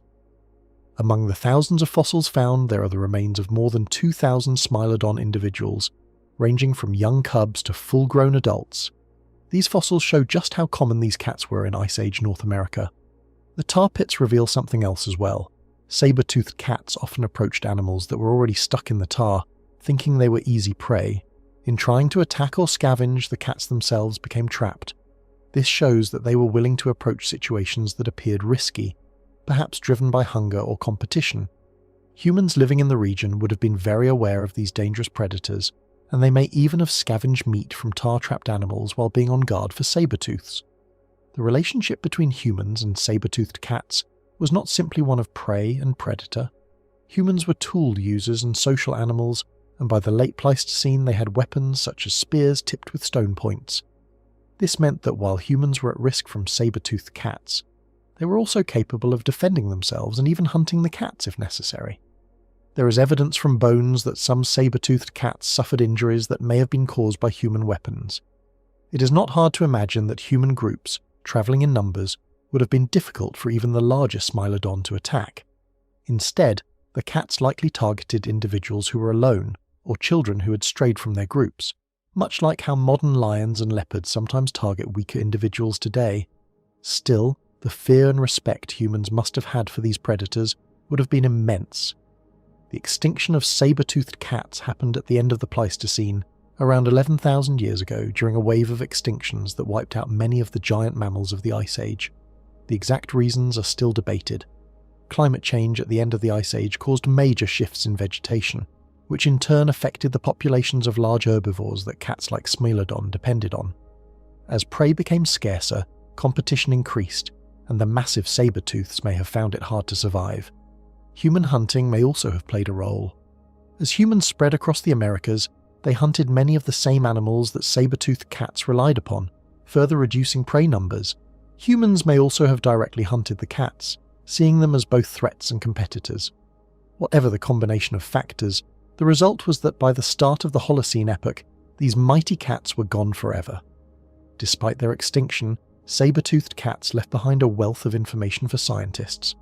Fossils not only reveal their anatomy, but also clues about their behaviour. Some Smilodon fossils show healed injuries, suggesting that individuals may have lived for years even after breaking bones or suffering damage that would have prevented them from hunting. This hints at the possibility of social behaviour, where injured animals may have been fed by others in their group.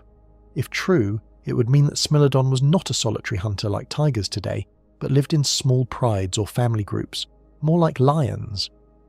This idea is supported by the high number of Smilodon fossils found together at sites like La Brea, suggesting that they may have hunted cooperatively, or at least tolerated one another in groups.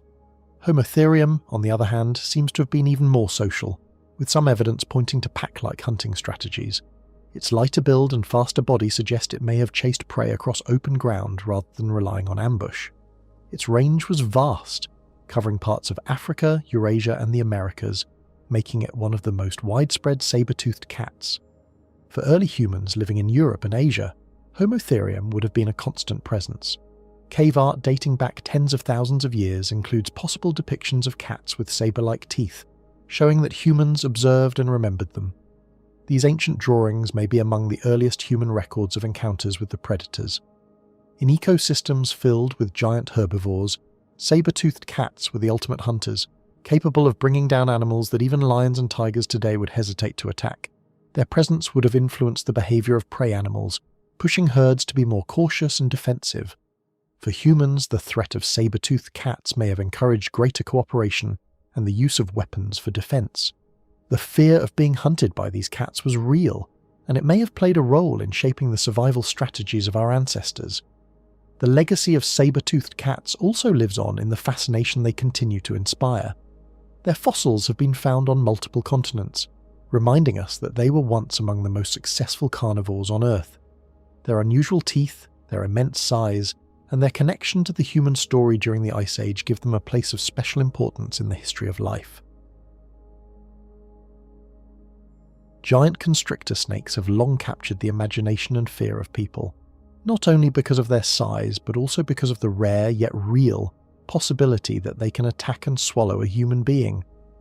Two of the most famous examples of these massive snakes are the green anaconda of South America and the reticulated python of Southeast Asia.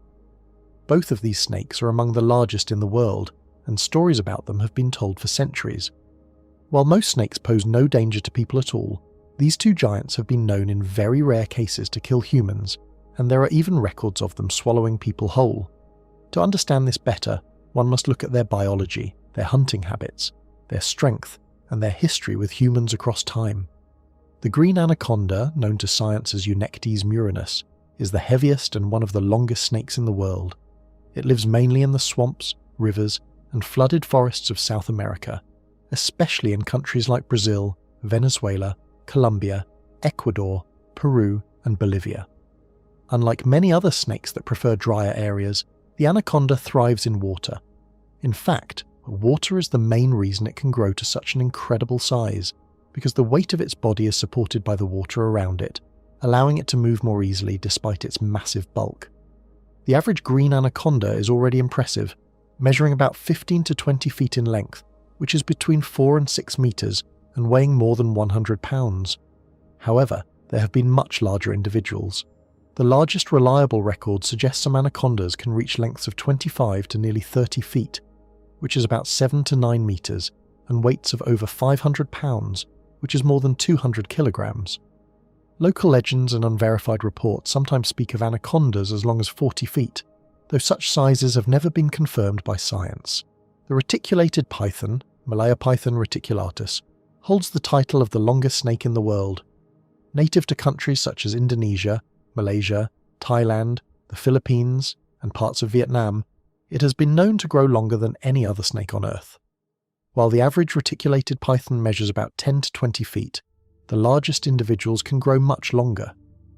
A well-documented specimen held in captivity reached a length of more than 32 feet, which is about 10 meters, making it the longest snake ever reliably measured.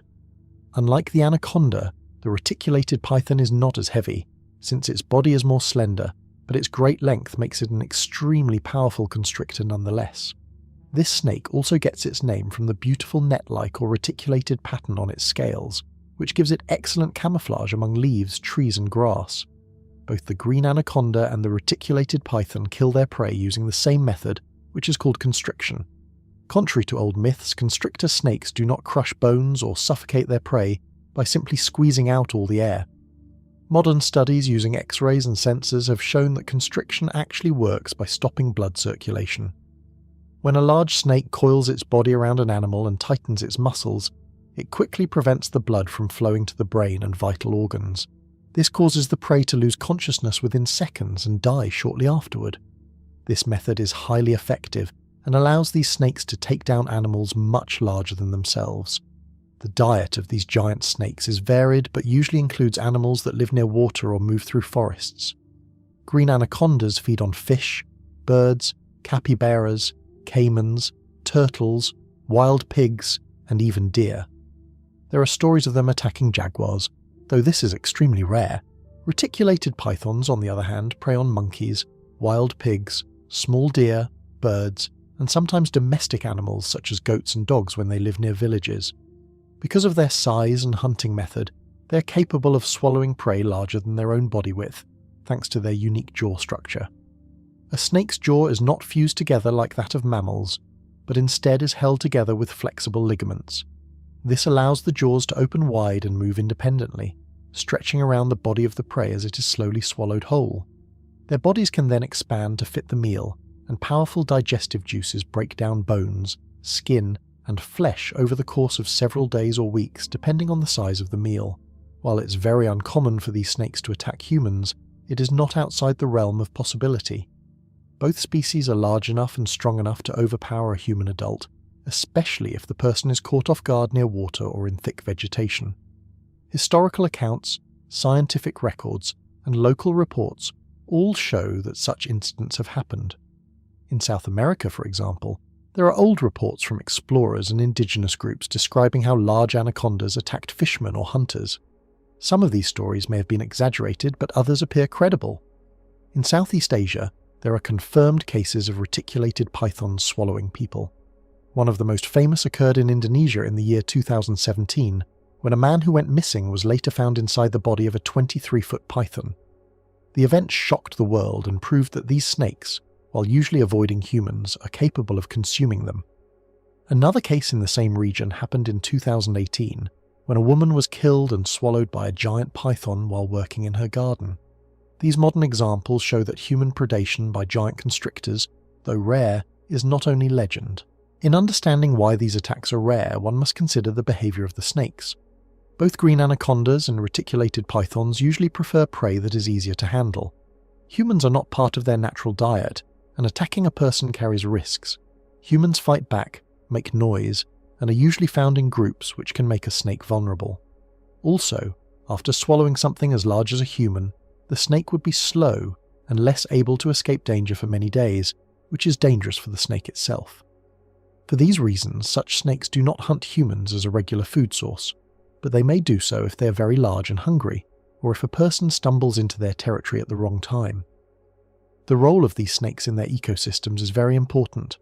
As apex predators, they help control the populations of animals like capybaras, wild pigs, deer, and birds. This keeps the ecosystem balanced and prevents certain animals from becoming too numerous. For example, anacondas in the Amazon basin play a role in keeping the numbers of large rodents under control. Reticulated pythons in Asia help manage populations of monkeys and pigs. In areas where humans have reduced snake populations through hunting or habitat destruction, there are often changes in the balance of animal populations that can lead to problems for the environment. Despite their fearsome reputation, giant snakes are also vulnerable creatures. Many are hunted for their skin, which is used in leather products, or killed out of fear. In some places, people also hunt them for food. Deforestation and the destruction of wetlands reduce their habitats, forcing them into smaller areas where they are more likely to encounter humans. This increases the chances of conflict. Scientists and conservationists often stress the importance of protecting these snakes, not only because they are fascinating animals, but also because they are part of a healthy environment. The human fascination with giant snakes has existed for thousands of years. Ancient cultures often told stories of enormous serpents that could swallow men, villages, or even entire animals whole. In the mythology of South America, stories of the giant anaconda often appear in the oral traditions of indigenous peoples. In Asia, tales of giant pythons have been told for generations.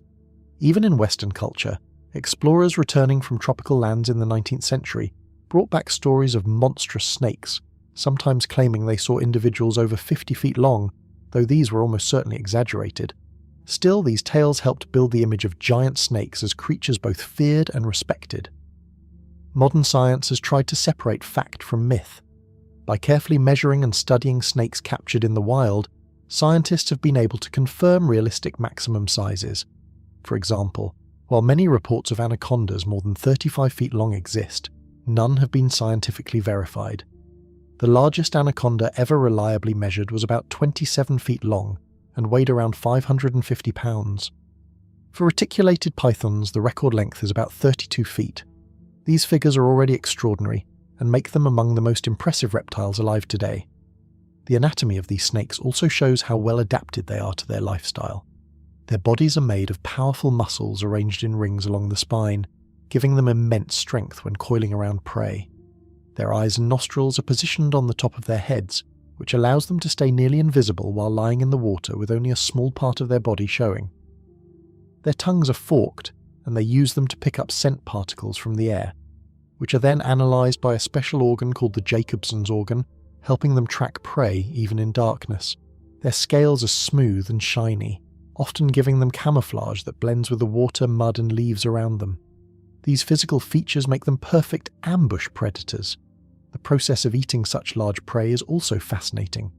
Once the prey is captured and killed, the snake begins to swallow it, starting with the head. This is done to fold limbs naturally and make the swallowing process smoother. The snake uses its backward-pointing teeth to slowly pull the prey into its mouth, and its jaws stretch widely to accommodate the size. Muscles in the body then move the prey downward in a slow, wave-like motion until it reaches the stomach. Digestion takes a long time, and during this period, the snake becomes less active. A very large meal, such as a deer or a pig, can take weeks to fully digest, after which the snake can go without eating for several months. There are also interesting records of what giant constrictors have eaten besides humans. In South America, anacondas have been recorded swallowing capybaras, which are the largest rodents in the world and can weigh more than 100 pounds. There are reports of them eating caimans, which are small relatives of crocodiles. Reticulated pythons have been documented swallowing sun bears, leopards, and domestic livestock. One python in Indonesia was found with a full-grown cow in its stomach, showing just how incredible their ability to stretch and consume massive prey truly is. Giant constrictors also reproduce in ways that add to their mystery. The green anaconda is ovoviviparous, which means the females give birth to live young rather than laying eggs. A female can give birth to 20 to 40 live snakes at a time, and in some cases even more than 100. Reticulated pythons, on the other hand, lay eggs. A female may lay between 20 and 100 eggs, which she coils around to protect and keep warm until they hatch. This strong maternal behaviour, especially in pythons, is unusual among reptiles and shows the complexity of their survival strategies. In modern times, giant constrictors have even become a problem in areas where they do not naturally belong. For example, Burmese pythons, which are close relatives of the reticulated python, have become an invasive species in the Florida Everglades in the United States after being released or escaping from captivity. These snakes have multiplied rapidly and are now preying on native animals such as raccoons, deer, and even alligators. While the reticulated python itself is not widespread in the United States, its close relatives have shown how powerful and adaptable these snakes can be when placed in a new environment. People also keep reticulated pythons and anacondas in captivity, though this is dangerous and often controversial. Some snake enthusiasts admire them for their beauty and power, but keeping a snake that can grow over 20 feet long requires extreme care, experience, and secure housing. There have been accidents where large snakes kept as pets have injured or killed their owners, usually when they were mishandled or improperly secured. Zoos and research centres, however, often keep these snakes safely and use them to educate the public about wildlife. Sharks are among the most fascinating creatures in the oceans, and they have existed on this planet for hundreds of millions of years, long before the first dinosaurs ever walked on land. Fossil evidence shows that early forms of sharks appeared more than 400 million years ago, meaning they are some of the oldest surviving predators on Earth. They have evolved through ages of change, surviving mass extinctions that wiped out countless other species, and today there are more than 500 different species of sharks spread across the seas of the world. Many of these species are harmless to humans and feed only on fish, plankton, or invertebrates, but a small group of larger and more powerful sharks has sometimes come into direct and dangerous contact with people. Among these, the great white shark, the tiger shark, and the bull shark stand out as the three main species most often responsible for attacks on humans. These encounters are rare compared to the countless times humans and sharks share the ocean peacefully, but when they happen, The results can be frightening and in some cases fatal. The great white shark is perhaps the most famous and feared of all sharks. It is a massive animal that can grow to more than 20 feet in length and weigh as much as 2 tons. Its body is built for power and speed, with a strong muscular tail that can propel it through the water at speeds up to 25 miles per hour. Its back is dark grey, blending with the shadows of the ocean depths when viewed from above, while its belly is white, making it harder to spot from below when looking up toward the surface. This countershading is a form of camouflage that helps it approach prey without being detected. The great white shark has rows of triangular teeth that are serrated like saw blades, each tooth designed to cut through flesh and bone with terrifying efficiency. A single bite from a large great white can exert a force of more than 4,000 pounds per square inch, one of the strongest bites in the animal kingdom. These sharks are most commonly found in temperate coastal waters, especially in places like South Africa, Australia, California, and parts of the Mediterranean Sea, though they can also be found in colder and warmer waters across the globe. They feed mainly on seals, sea lions, fish, dolphins, and even whale carcasses, but sometimes they mistake humans for their natural prey, especially when people are swimming, diving, or surfing in areas where seals are common. This is one reason why many recorded great white attacks happen off the coast of South Africa and Australia, where seal populations are large. The tiger shark is another powerful species known for its danger to humans. It gets its name from the dark stripes that run along the sides of the younger sharks, resembling the pattern of a tiger. These stripes fade as the shark grows older, but the name remains. The tiger shark can reach lengths of more than 16 feet and weigh over 1,000 pounds. Unlike the great white, which tends to prefer cooler waters, the tiger shark is more common in tropical and subtropical seas. It is often found around islands in the Pacific and Indian Oceans, in the Caribbean, and near the coasts of Hawaii. Tiger sharks are sometimes called the garbage cans of the sea because of their very wide diet. They are not picky eaters and will consume almost anything they can swallow. Studies of their stomach contents have revealed seabirds, sea turtles, dolphins, other sharks, fish, rays, crabs, and even objects like license plates, clothing, and tires. This indiscriminate feeding behavior is one reason they pose a risk to humans, because when something unfamiliar enters the water, they may decide to test it with a bite. Their teeth are shaped differently from those of the great white.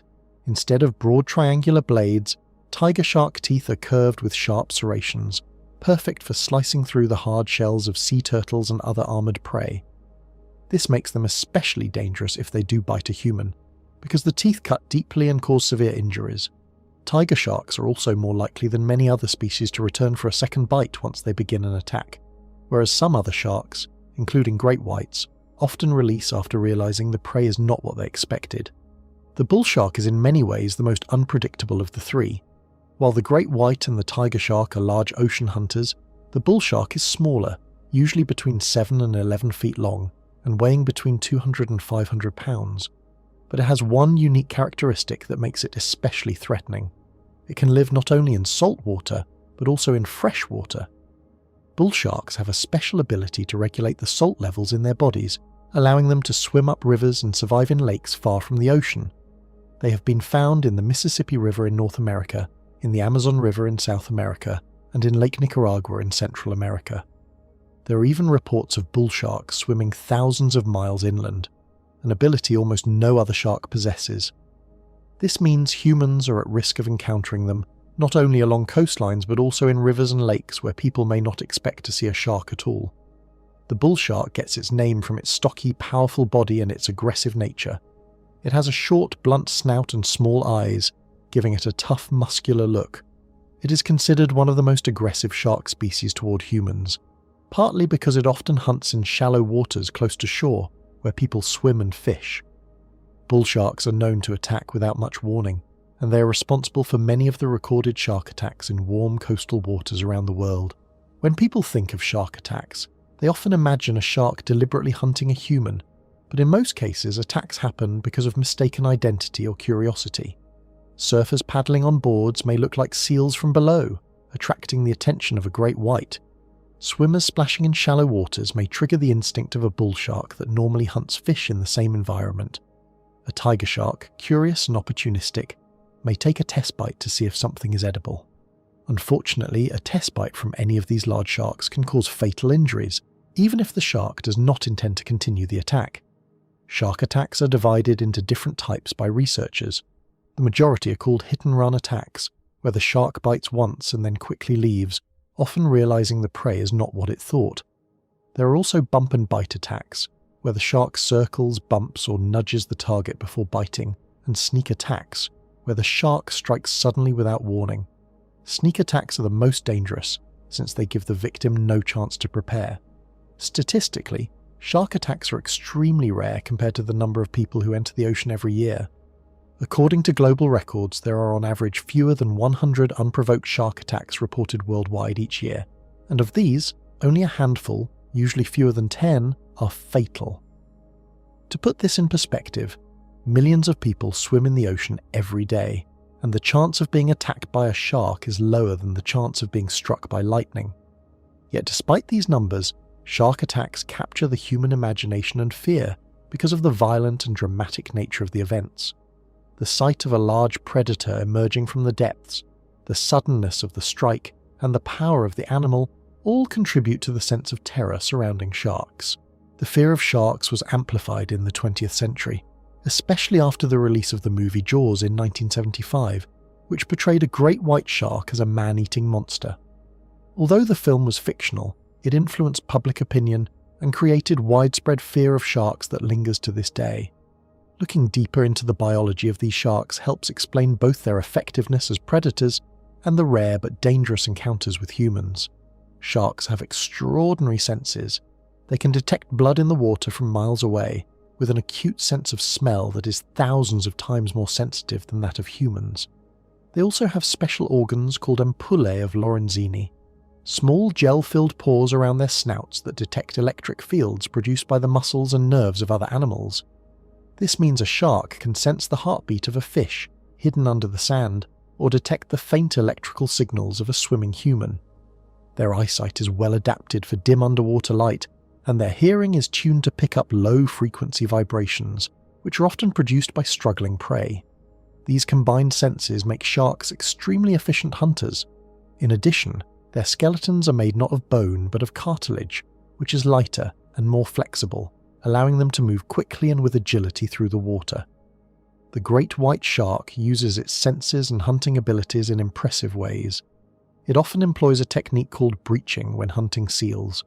The shark lurks deep below and then rockets upward at incredible speed, striking the seal from beneath and sometimes leaping entirely out of the water with its prey. This ambush strategy shows not only its strength, but also its ability to plan and execute precise attacks. The tiger shark, on the other hand, is more of an opportunist. Patrolling reefs and open waters, feeding on whatever it encounters, it plays a crucial role in marine ecosystems by controlling populations of sea turtles, rays, and other animals.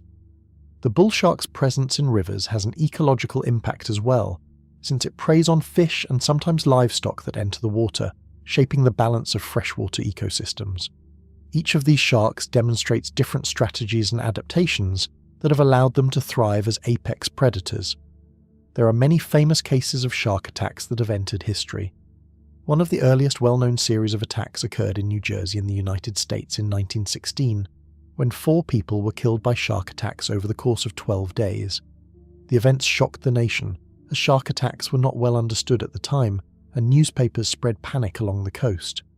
Some of the attacks even happened in a creek miles inland, suggesting a bull shark may have been responsible, since great whites cannot normally survive in fresh water. These attacks inspired Peter Benchley's novel Jaws decades later, which then became the famous film. Other incidents include attacks on surfers in Australia and South Africa, where great white sharks are common. In Hawaii, tiger sharks have been responsible for a number of attacks on swimmers and surfers. Bull sharks, meanwhile, have attacked people fishing or swimming in rivers in places as far apart as India, Africa, and the Americas. Each event highlights how the habits and habitats of these sharks bring them into occasional and dangerous contact with humans. Despite their fearsome reputation, sharks in general are far more threatened by humans than humans are by sharks. Millions of sharks are killed every year through fishing, either deliberately for their fins, meat, and cartilage, or accidentally as bycatch in nets intended for other fish. Shark finning, the practice of cutting off the fins and discarding the rest of the shark, is particularly destructive, as the animal is often left to die. This has caused severe declines in shark populations around the world. Great white sharks, for example, are now considered vulnerable, and their numbers have dropped in many areas due to overfishing and habitat loss. Tiger sharks and bull sharks also face pressure from fishing and human development along coastlines and rivers. The loss of these apex predators has serious effects on marine ecosystems, since sharks help maintain the balance of species by controlling the populations of their prey. Without sharks, certain fish populations may grow unchecked, leading to damage to coral reefs and other important habitats. Scientists and conservationists have worked to change public opinion about sharks, showing that they are not mindless killers but vital parts of ocean life. Modern research uses satellite tagging to track the movements of great whites across oceans, revealing migrations thousands of miles long between feeding and breeding grounds. Tiger sharks have been studied in Hawaii with underwater cameras, showing how they interact with turtles and other animals. Bull sharks have been tracked up rivers, providing insight into their unique ability to thrive in both saltwater and freshwater. Education campaigns emphasize the rarity of shark attacks and the importance of sharks in the environment.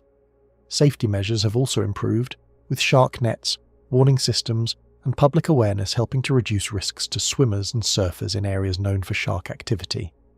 People who study sharks often stress that most species pose no threat to humans at all. Out of more than 500 species, only a handful are responsible for attacks. Many sharks, like the whale shark, which can grow longer than a bus, feed only on plankton and are gentle giants that pose no harm. Others, like the hammerhead, have unusual head shapes that help them detect stingrays on the ocean floor, but they rarely if ever bother people. The fascination with the dangerous few sometimes overshadows the beauty and diversity of the entire shark family. Yet for those few species, the great white, tiger and bull, the risk remains real. Their size, power and feeding behaviour mean that even rare encounters can end in tragedy, and for this reason they continue to inspire both fear and respect. Sharks are creatures of mystery as much as of danger. They roam vast stretches of ocean that humans rarely see, gliding silently through blue waters, their presence often unknown until the moment they strike. Divers who have observed great whites up close describe a sense of awe at their size and grace, as well as the chilling awareness of being near a predator perfectly designed by nature. The tiger shark, with its striped body and relentless curiosity, seems almost unstoppable, always ready to investigate anything that crosses its path. The bull shark, bold and aggressive, waits in the murky waters of rivers and shallow coasts, where visibility is poor and danger feels closer.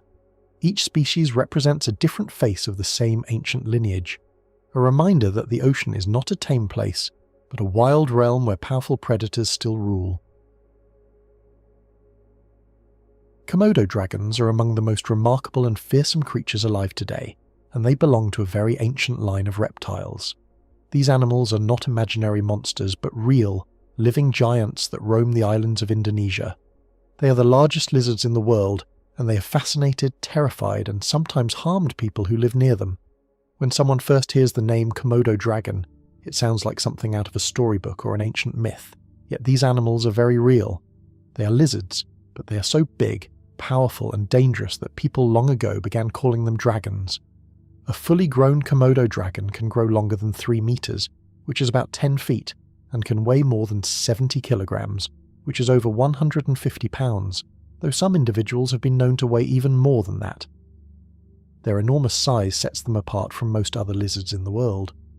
While many lizards can be held in the hand or kept in small cages, the Komodo dragon is on a completely different scale. It is large enough to look a human in the eye while standing, strong enough to overpower goats, deer, and even water buffalo, and bold enough to stalk humans when the opportunity presents itself. These lizards live naturally only in a very small part of the world, in a group of islands in Indonesia. The main islands where they are found are Komodo, Rinca, Flores, Gili Motang, and a few smaller ones nearby. Komodo itself is the most famous because that is where the creature was first brought to the world's attention, and it gave its name to the animal. These islands are part of a chain that stretches across Indonesia, with hot, dry and rugged landscapes full of hills, forests and grasslands. The climate is harsh, with very little rainfall during long dry seasons, and this has shaped the way the dragons live and hunt. The Komodo dragon's appearance is striking. Its skin is tough and covered with small scales that act almost like armour. The colour of the skin is usually greyish-brown, blending with the dusty ground and dry vegetation of the islands, though younger dragons can have more patterns with yellow or green mixed in. Its body is muscular, and its legs are thick and strong, each ending in sharp claws that can be used both for digging and for grasping prey. Its tail is long and powerful, and it can use it like a whip in defence or in a fight. Perhaps the most memorable feature, however, is its head, with its long jaws filled with sharp, serrated teeth that resemble those of sharks. These teeth are not only sharp, but also designed to tear flesh in ragged strips. Unlike big cats that kill with a clean bite to the throat or snakes that crush their prey, Komodo dragons often attack by biting and holding on, allowing their powerful jaws and teeth to rip their victims' flesh apart. Their saliva is another dangerous weapon. For a long time, scientists believed that the dragon's mouth was full of bacteria, which would infect any wound and cause a slow death. More recent studies have shown that the dragons actually produce venom in special glands, and this venom prevents blood from clotting and lowers blood pressure, causing shock and weakness in the victim. This means that a creature bitten by a Komodo dragon may not die instantly, but it will become weaker and weaker until the dragon can finish it off. Komodo dragons are ambush predators.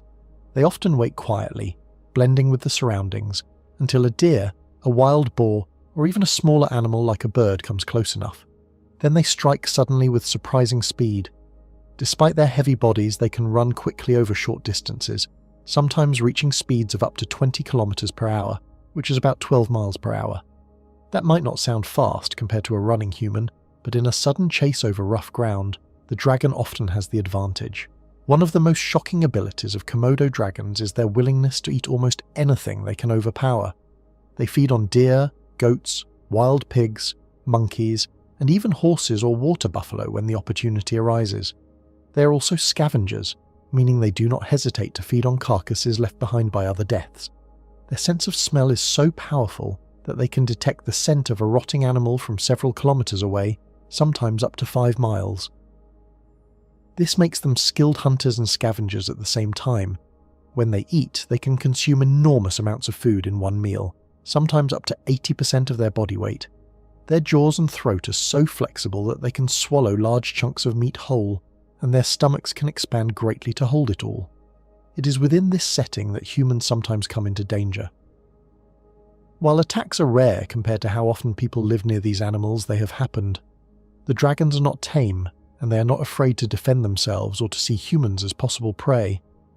There are recorded cases of Komodo dragons stalking people, biting them, and even killing them. In some of the islands, villagers tell stories of relatives or neighbours who were attacked.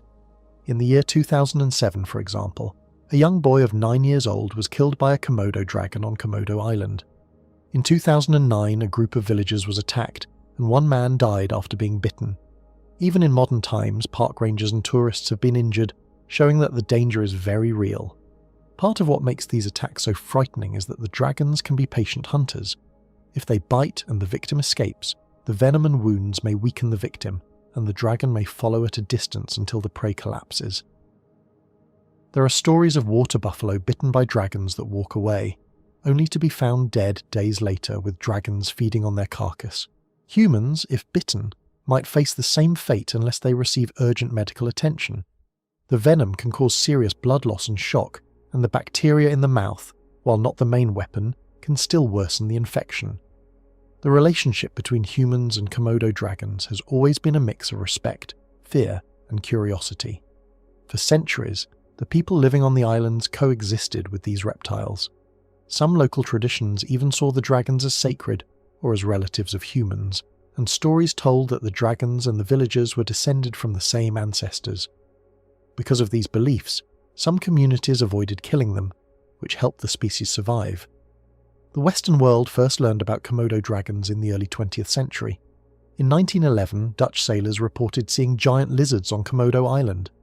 This sparked great interest among scientists and adventurers. Soon after, expeditions were sent to study the creatures, and they became famous worldwide as living dragons.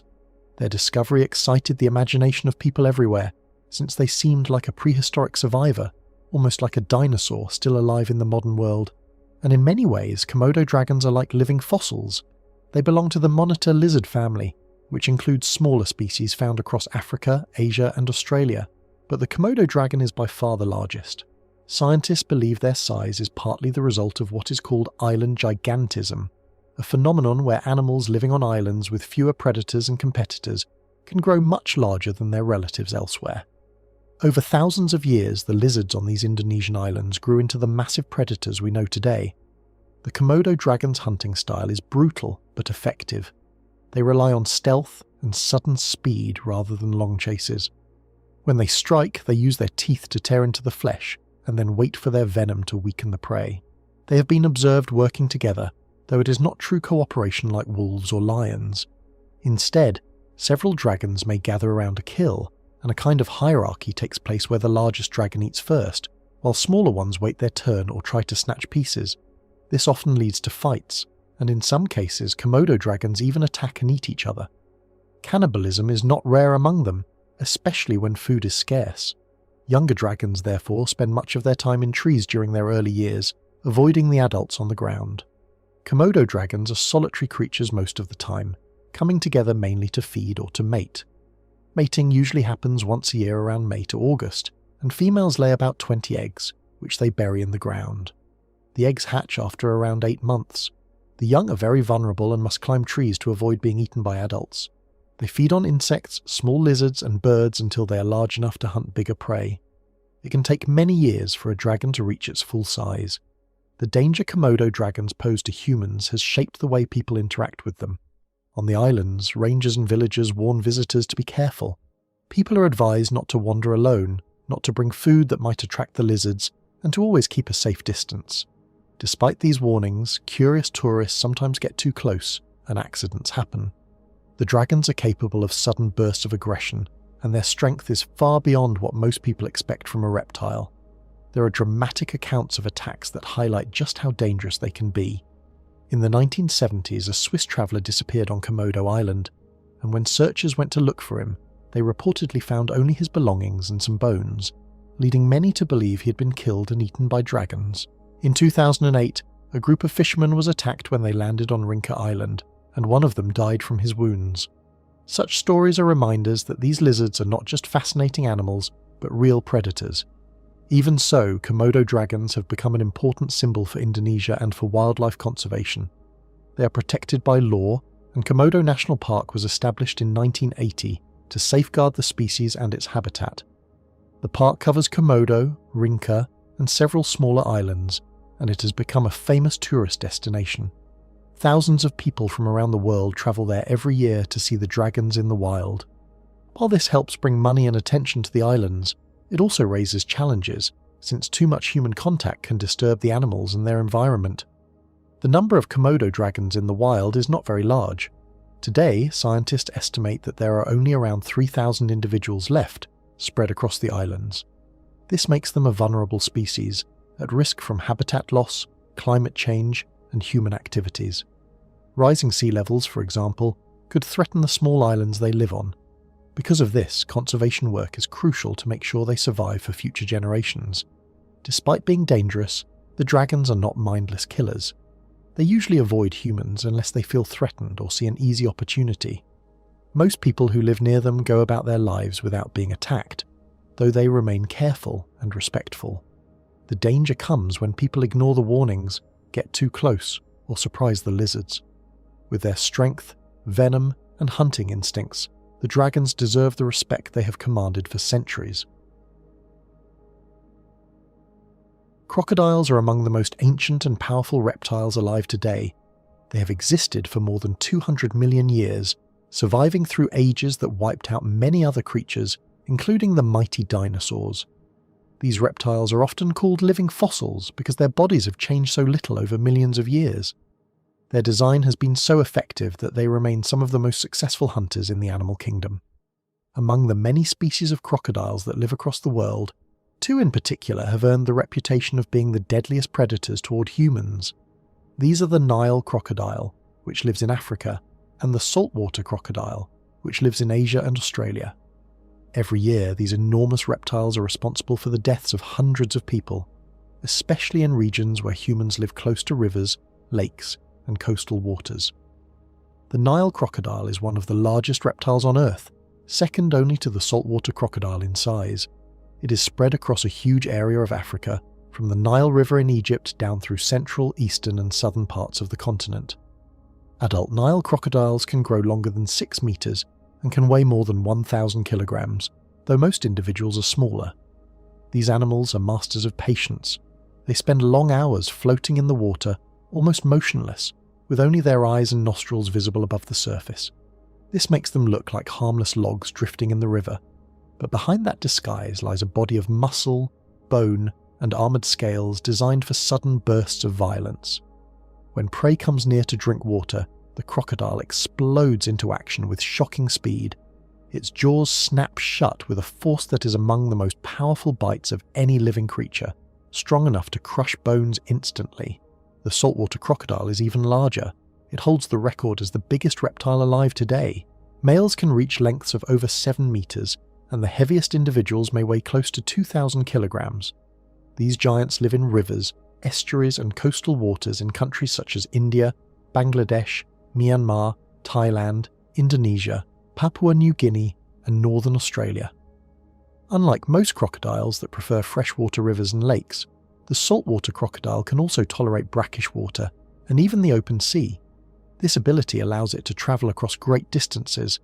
There are records of saltwater crocodiles being seen far out at sea, carried by ocean currents, only to later appear on islands hundreds of kilometers away from the mainland. Because of this, saltwater crocodiles are considered extremely unpredictable and dangerous, as they can show up in places where people may not expect them. Both the Nile crocodile and the saltwater crocodile are apex predators, which means they are at the very top of the food chain in their environments. They have no natural enemies once they reach adult size. Their diet is varied and depends on what is available.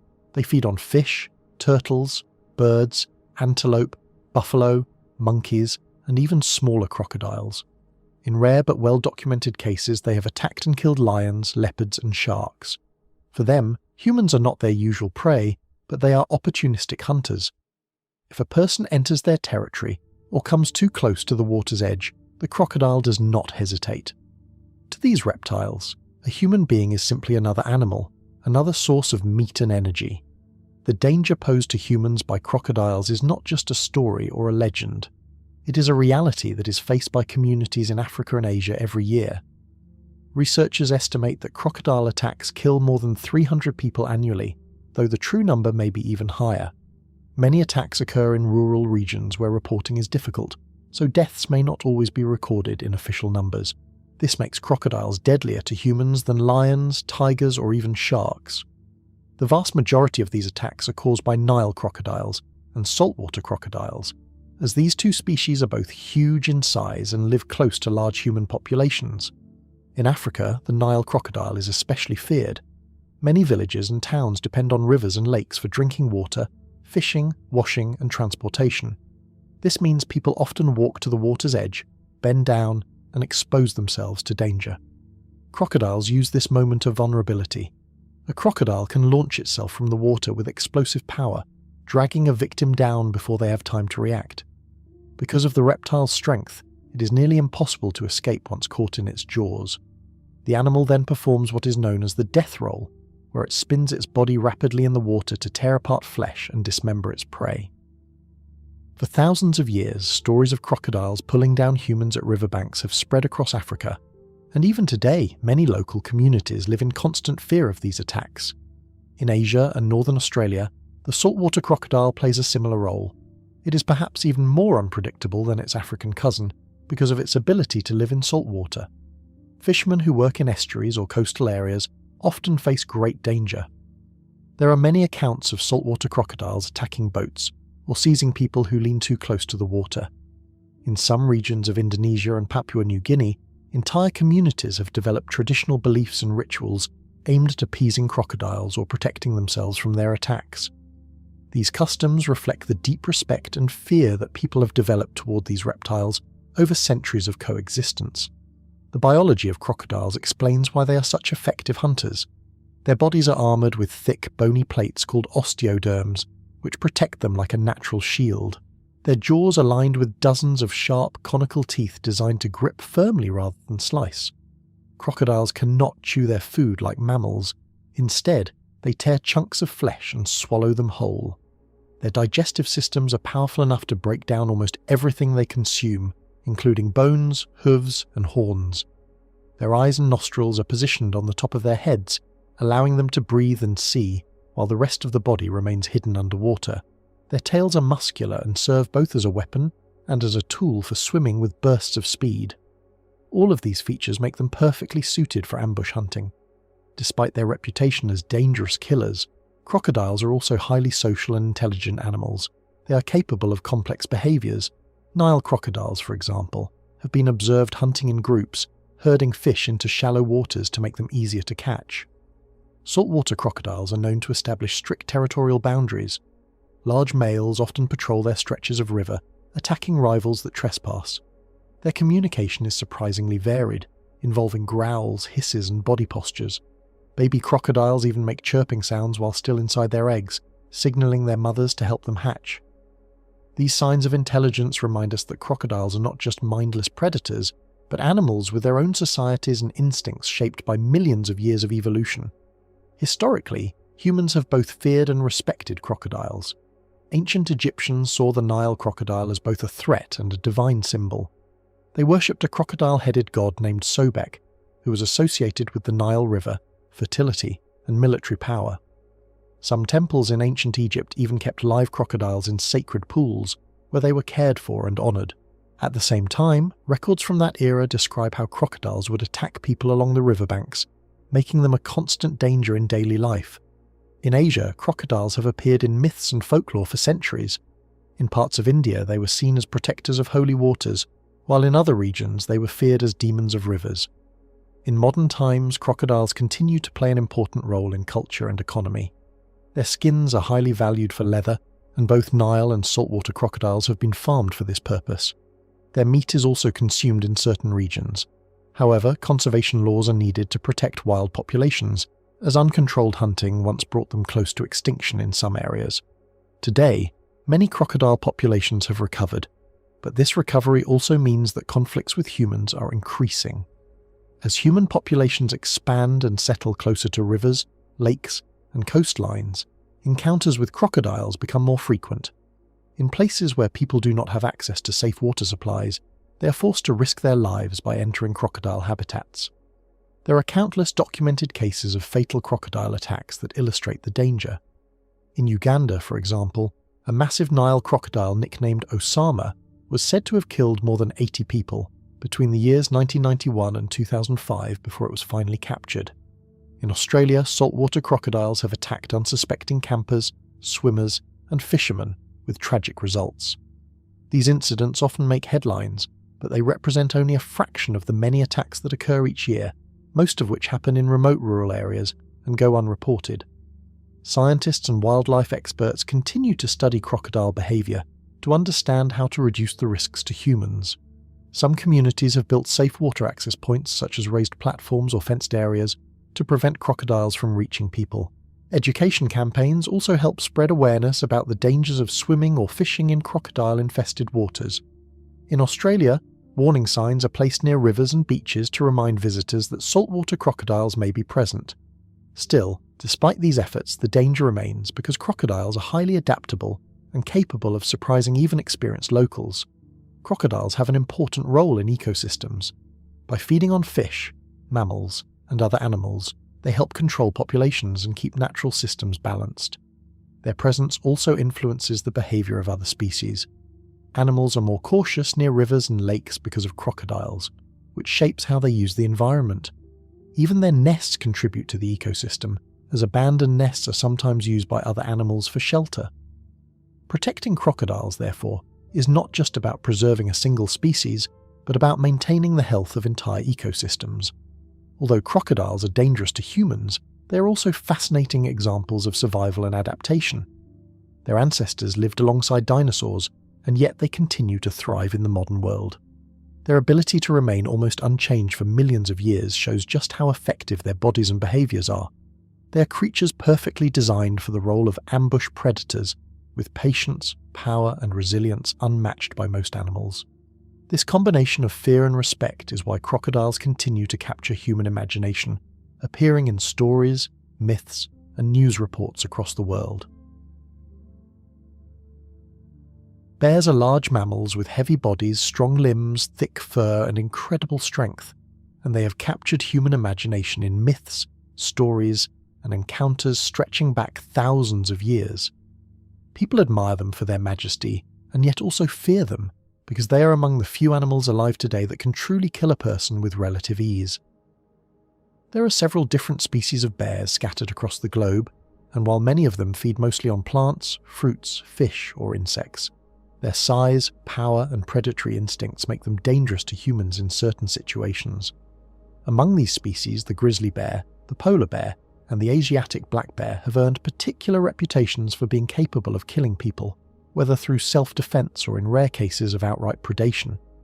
Bears as a family of animals belong to the group called Ursidae. There are 8 living species of bears in the world today, including the American black bear, the brown bear, the polar bear, the Asiatic black bear, the sloth bear, the sun bear, the spectacled bear, and the giant panda. Out of these 8, only the panda is fully specialized for eating bamboo and is not a threat to humans. The others vary in their diets and behaviors, but the larger species such as the brown bear and its subspecies like the grizzly, as well as the mighty polar bear, are truly dangerous. Even the Asiatic black bear, which is not as massive as the polar bear, has been responsible for numerous deadly encounters with people in regions of Asia. The polar bear is the largest carnivore living on land today.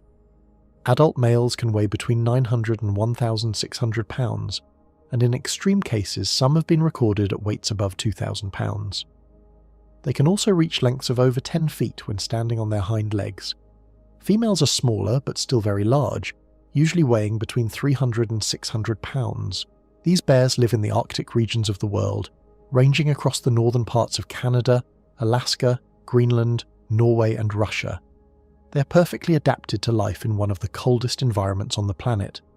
Their thick white fur blends into the snow and ice, providing camouflage, and beneath their fur lies a thick layer of fat that insulates them against the freezing temperatures. Unlike most other bear species, which eat a mixed diet of plants and animals, polar bears are almost entirely carnivorous. They feed primarily on seals, which they hunt by waiting near holes in the ice or breaking into seal dens. Because they are predators that actively hunt for meat, they are also the most likely bear to hunt humans under certain conditions. In the Arctic, there have been recorded cases where polar bears stalked and killed people, sometimes even dragging them away as prey. This makes them unique among bears, because most bear attacks on humans happen when a bear feels threatened, startled, or is protecting its cubs. The grizzly bear, which is a subspecies of the brown bear, is also a very dangerous animal. Brown bears as a whole have a wide range that covers North America, Europe, and Asia, but the grizzly is most often associated with Western North America, particularly in Alaska, Canada, and parts of the northwestern United States. Grizzlies are massive animals, with males weighing up to 600 pounds on average, though some Alaskan brown bears, which are close relatives, can weigh over 1,000 pounds. Grizzlies are known for their distinctive shoulder hump, which is a large muscle used for digging. Their claws are long and powerful, suited for ripping apart logs in search of insects or digging up roots, but they are also deadly weapons in a fight. Grizzly bears are omnivorous, eating berries, roots, fish, small mammals, and even carrion. They are not natural hunters of humans, but they are very territorial and extremely protective of their cubs. Many fatal encounters between grizzlies and humans happen when a hiker, hunter, or camper accidentally gets too close to a mother bear with cubs. In such cases, the bear can charge at speeds of up to 30 miles per hour and knock a person to the ground, often mauling them fatally with its claws and jaws. The Asiatic black bear, sometimes called the moon bear because of the white crescent-shaped marking on its chest, is another species known to attack people. These bears live across a wide stretch of Asia, including Russia, China, Korea, Japan, the Himalayas, and Southeast Asia. They are smaller than grizzlies or polar bears, with males weighing between 200 and 400 pounds, though some can be larger. Despite their smaller size, they are considered one of the most aggressive bear species. In parts of India, Nepal, and other areas, Asiatic black bears have been known to enter villages, raid crops, and attack people, sometimes causing fatal injuries. Unlike the polar bear, which may hunt a person as prey, or the grizzly, which often attacks out of defense, the Asiatic black bear sometimes attacks people seemingly without much provocation. This has made it one of the most feared animals in the forests and mountains of Asia. The ability of bears to kill humans comes not just from their size and power, but also from their physical adaptations. They have strong muscles, sharp claws, powerful jaws, and teeth designed to tear through flesh. A bear's bite force is among the strongest of any land mammal, reaching over 1,000 pounds of pressure per square inch in some species. Their claws can measure up to 4 inches long, and with a single swipe they can break bones. They're also incredibly fast for their size. Despite looking heavy and lumbering, bears can sprint faster than a running human, with speeds up to 35 miles per hour in grizzlies. This means that trying to outrun a bear is almost impossible. Encounters between humans and bears go back thousands of years. In prehistoric times, early humans would have encountered large bears in Europe and Asia, such as the cave bear, which was even larger than modern species. Evidence from caves suggests that Neanderthals and early humans sometimes clashed with these animals, and bears may have even preyed on humans when opportunities arose. In more recent centuries, bears have figured prominently in folklore, mythology, and cultural traditions. In North America, Native American tribes both respected and feared the bear, often seeing it as a spiritual figure. In parts of Asia, the bear was sometimes a symbol of strength, but also a source of danger. Modern statistics show that bear attacks on humans are not extremely common, but when they happen, they can be deadly. In North America, grizzly and black bear attacks occur almost every year, often involving hikers or hunters who cross paths with a bear unexpectedly. Polar bear attacks are less common, because fewer people live in the Arctic regions, but when they occur, they can be fatal because the bear is often deliberately hunting. In Asia, Asiatic black bear attacks are frequent enough in certain areas that they cause significant concern among local villagers. One of the most striking features of bear attacks is the difference in motivation between species. Grizzly bears usually attack defensively. A person who startles a grizzly, especially if it is a mother with cubs, is at high risk of being mauled. American black bears, which are generally smaller, rarely kill people, but in rare cases when they do attack it may be predatory in nature. Polar bears, as mentioned earlier, sometimes see humans as prey in the same way they see seals. Asiatic black bears can be unpredictable, sometimes attacking for food or territory, and sometimes attacking humans without clear cause. The environments in which these bears live also shape their behavior toward people. In the Arctic, polar bears live in a harsh, icy landscape with little food available. Seals are their main diet, but if seals are scarce, a polar bear may approach human camps, drawn by the smell of food or garbage. In Alaska and Canada, grizzlies and brown bears live in forests, mountains, and tundra, where they feed on salmon runs, berries, and roots. During the late summer and fall, they eat large amounts of food to build up fat for hibernation. This intense feeding period, known as hyperphagia, makes them more likely to be aggressive if disturbed. Asiatic black bears live in forested mountains, and as human development spreads, people are entering bear habitats more often, leading to greater chances of conflict. Bears also have an impressive sense of smell, among the best in the animal kingdom. They can smell food from miles away. This is one reason why campers in bear country are advised to keep food sealed, hung from trees, or locked in bear-proof containers. Bears can be attracted to even small traces of food, which can bring them into conflict with humans. Polar bears in particular are known to travel long distances following a scent, which in the Arctic might mean following the smell of cooking from a human settlement. In addition to their danger, bears are also remarkable in their biology and survival strategies. Many bear species hibernate during the winter, slowing down their metabolism and living off the fat stored in their bodies. This allows them to survive months without eating. Polar bears do not hibernate in the same way, but pregnant females will den in the snow to give birth and protect their cubs. Grizzlies, black bears, and Asiatic black bears all hibernate, and during this time they are not usually a threat to people. However, in the seasons before and after hibernation, they are especially hungry and dangerous. Despite their risks, bears are important parts of ecosystems. They spread seeds by eating berries and passing them through their digestive systems. They control populations of fish and small animals. Polar bears, as top predators of the Arctic, play a role in regulating the seal population. However, climate change is now threatening the survival of polar bears. As sea ice melts, polar bears have less access to their primary food source, seals, and they are forced to wander longer distances on land. This increases their likelihood of encountering humans, which can be dangerous for both sides. Throughout history, people have both hunted and revered bears. In the Middle Ages in Europe, bear baiting was a cruel form of entertainment, where bears were forced to fight dogs or other animals. In North America, during the era of westward expansion, grizzlies were often seen as obstacles to settlement, and many were killed.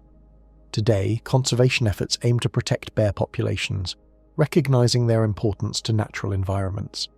Yet at the same time, people who live in close proximity to bears must always remain cautious, because these animals retain their full wild strength and unpredictability. When we think of the deadliest encounters, polar bears stand out the most. Unlike most other animals that attack humans defensively, polar bears have been documented stalking people as prey.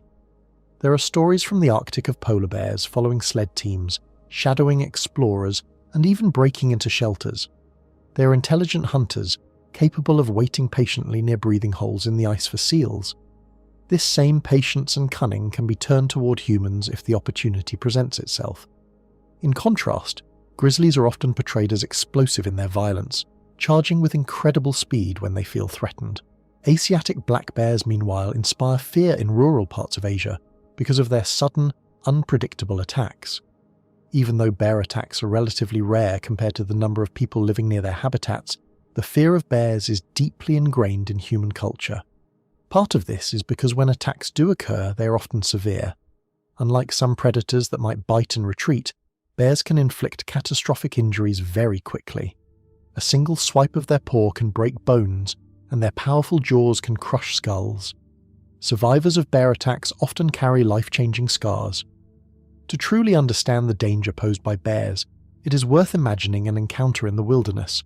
A person hiking through dense forest in Alaska might suddenly hear a rustling sound and see a massive shape rise up on two legs. The bear, weighing several hundred pounds, towers over them.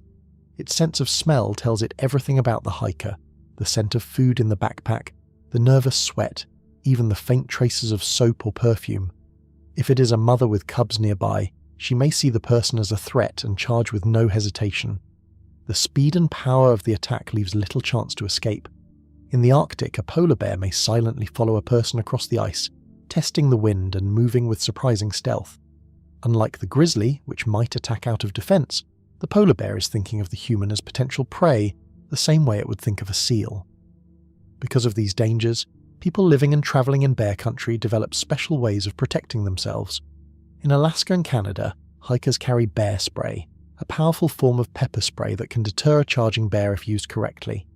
In the Arctic, guards with rifles sometimes accompany groups of people to protect them from polar bears. In Asia, villagers sometimes set up watch systems to guard against Asiatic black bears. These methods show both respect for the power of the animal and the need to protect human life. Wolves belong to the species Canis lupus, and they are the largest members of the dog family, which includes domestic dogs, coyotes, and jackals. Wolves have played an important role in myths, folklore, and legends of nearly every culture across the Northern Hemisphere. Yet they have also been feared and hated for centuries, not only because of their predation on livestock, but also because of their occasional attacks on humans. While such attacks are not common today, history shows that they were once a serious threat in certain regions, especially in Europe and Asia, during years when food was scarce, winters were long and severe, or diseases reduced their natural prey. The wolf is a highly social creature. Unlike solitary big cats such as leopards or tigers, wolves live, hunt, and travel in packs. A pack usually consists of a dominant male and female, often referred to as the alpha pair, along with their offspring and sometimes a few unrelated wolves. A typical pack might number between 6 and 10 animals, though in certain places, especially in the open lands of Russia or Canada, packs of more than 20 wolves have been reported. Each wolf is a skilled hunter, but it is the cooperation of the group that makes them so effective at bringing down large prey such as deer, elk, or even bison. Their coordination and endurance hunting style allow them to chase animals for long distances, tiring the prey until it can be brought down. The appearance of wolves varies depending on their range. They can weigh as little as 30 kilograms in the Middle East and India, or as much as 80 kilograms in northern regions such as Siberia or Alaska. Their fur comes in shades of grey, black, brown and white, giving rise to their common name, the grey wolf. Some wolves in the Arctic are almost entirely white, blending with snow, while those in forests might be darker. Their eyes are usually golden or amber, though some may have lighter, piercing shades that add to their fearsome look. They are built for survival, long legs, strong jaws and thick fur for insulation against bitter cold. Their senses of smell and hearing are extraordinary, allowing them to detect prey or danger from great distances. Humans and wolves have shared the same landscapes for thousands of years. Archaeological evidence suggests that humans and wolves first encountered each other tens of thousands of years ago during the Ice Age, when both species hunted large herbivores like mammoths and reindeer. In some cases, humans domesticated wolves, eventually giving rise to the domestic dog, but in many other cases, wolves remained wild competitors for food and space, and this competition sometimes turned violent. Records from medieval Europe and Tsarist Russia reveal periods when wolf attacks on humans were terrifyingly common, especially during winters when deep snow made hunting deer difficult, and wolves turned their attention to easier targets. France holds some of the most detailed records of wolf attacks in history. Between the 15th and 19th centuries, thousands of people were reported to have been killed by wolves across the French countryside. The situation was so alarming that entire villages lived in fear whenever harsh winters struck. Chroniclers from the 17th century tell of packs descending on peasants working in fields or even storming into towns. In some regions, church bells were rung to warn villagers when wolves were spotted nearby, and special hunting parties were organised to track and kill them. Perhaps the most infamous case in France was the so-called Beast of Gévaudan, a mysterious predator that terrorised the southern region of Gévaudan between the years 1764 and 1767.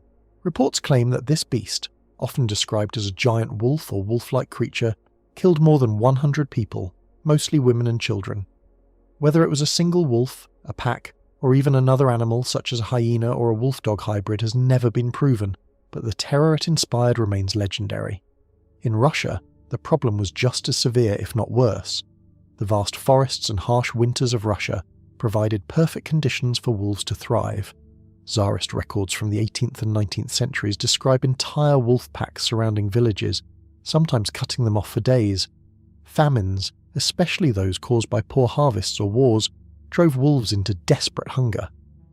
During the Napoleonic Wars in the early 19th century, when soldiers marched across Russia and many regions were devastated, wolves were reported to have scavenged battlefields and attacked isolated survivors. One of the most frightening accounts comes from the winter of 1843 in the Novgorod region, when starving wolf packs attacked travellers on sleds, forcing officials to organise massive hunts. Even in the early 20th century, before and after the Russian Revolution, reports of wolf attacks continued, especially during the years of civil war and famine, when the countryside was in chaos and wolves found easy prey in weakened or unprotected people. The causes of wolf attacks on humans were almost always linked to scarcity of natural prey. Wolves are cautious animals and generally avoid humans when deer, boars, and other wild prey are available. But during harsh winters, deep snows made wild animals difficult to catch, while human settlements, with their livestock and sometimes unguarded children, offered an easier target.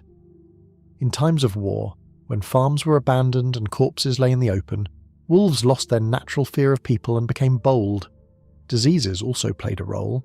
Rabid wolves, infected by the rabies virus, could become extremely aggressive and attack anyone they encountered, biting recklessly and without the usual caution.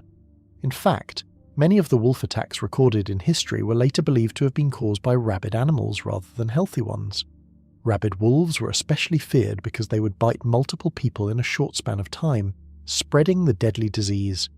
Europe was not the only region where wolves clashed with humans. In India, records of wolf attacks go back centuries. British colonial reports from the 19th century document hundreds of children killed by wolves in rural areas. These cases were particularly tragic because wolves often targeted unattended children in villages. In one region of Uttar Pradesh in the 1880s, officials recorded more than 150 cases of children being carried off by wolves over the course of only a few years. Unlike in Europe, where rabies was often the cause, in India the attacks were usually the result of wolves treating human children as prey, since their small size made them vulnerable. Some of these child-lifting wolves became notorious, with entire districts organising hunts to eliminate them. The reports horrified colonial authorities, and wolf extermination campaigns were carried out, though the problem persisted into the early 20th century. Even outside these regions, wolves occasionally attacked humans when the circumstances were dire. In Central Asia, stories of nomadic herders losing members of their groups to wolf packs have been passed down for generations.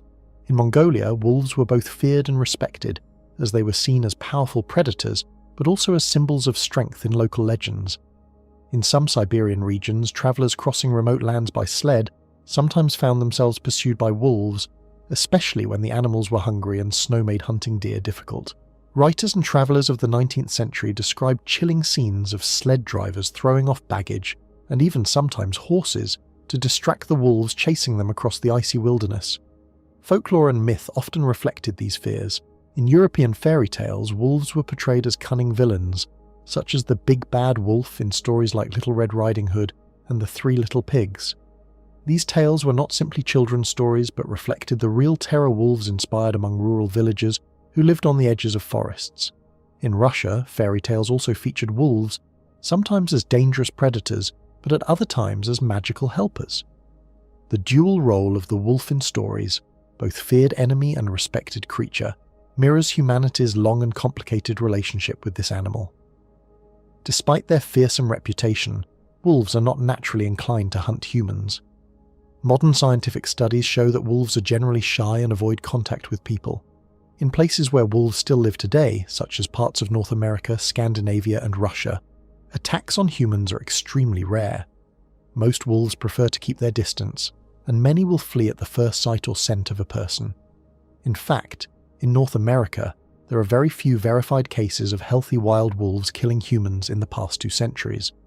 This suggests that the historical attacks in Europe, Russia, and India were the result of extraordinary conditions rather than normal wolf behaviour.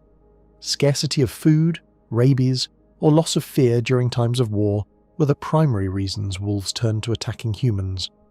The biology of wolves helps explain their adaptability and persistence throughout history.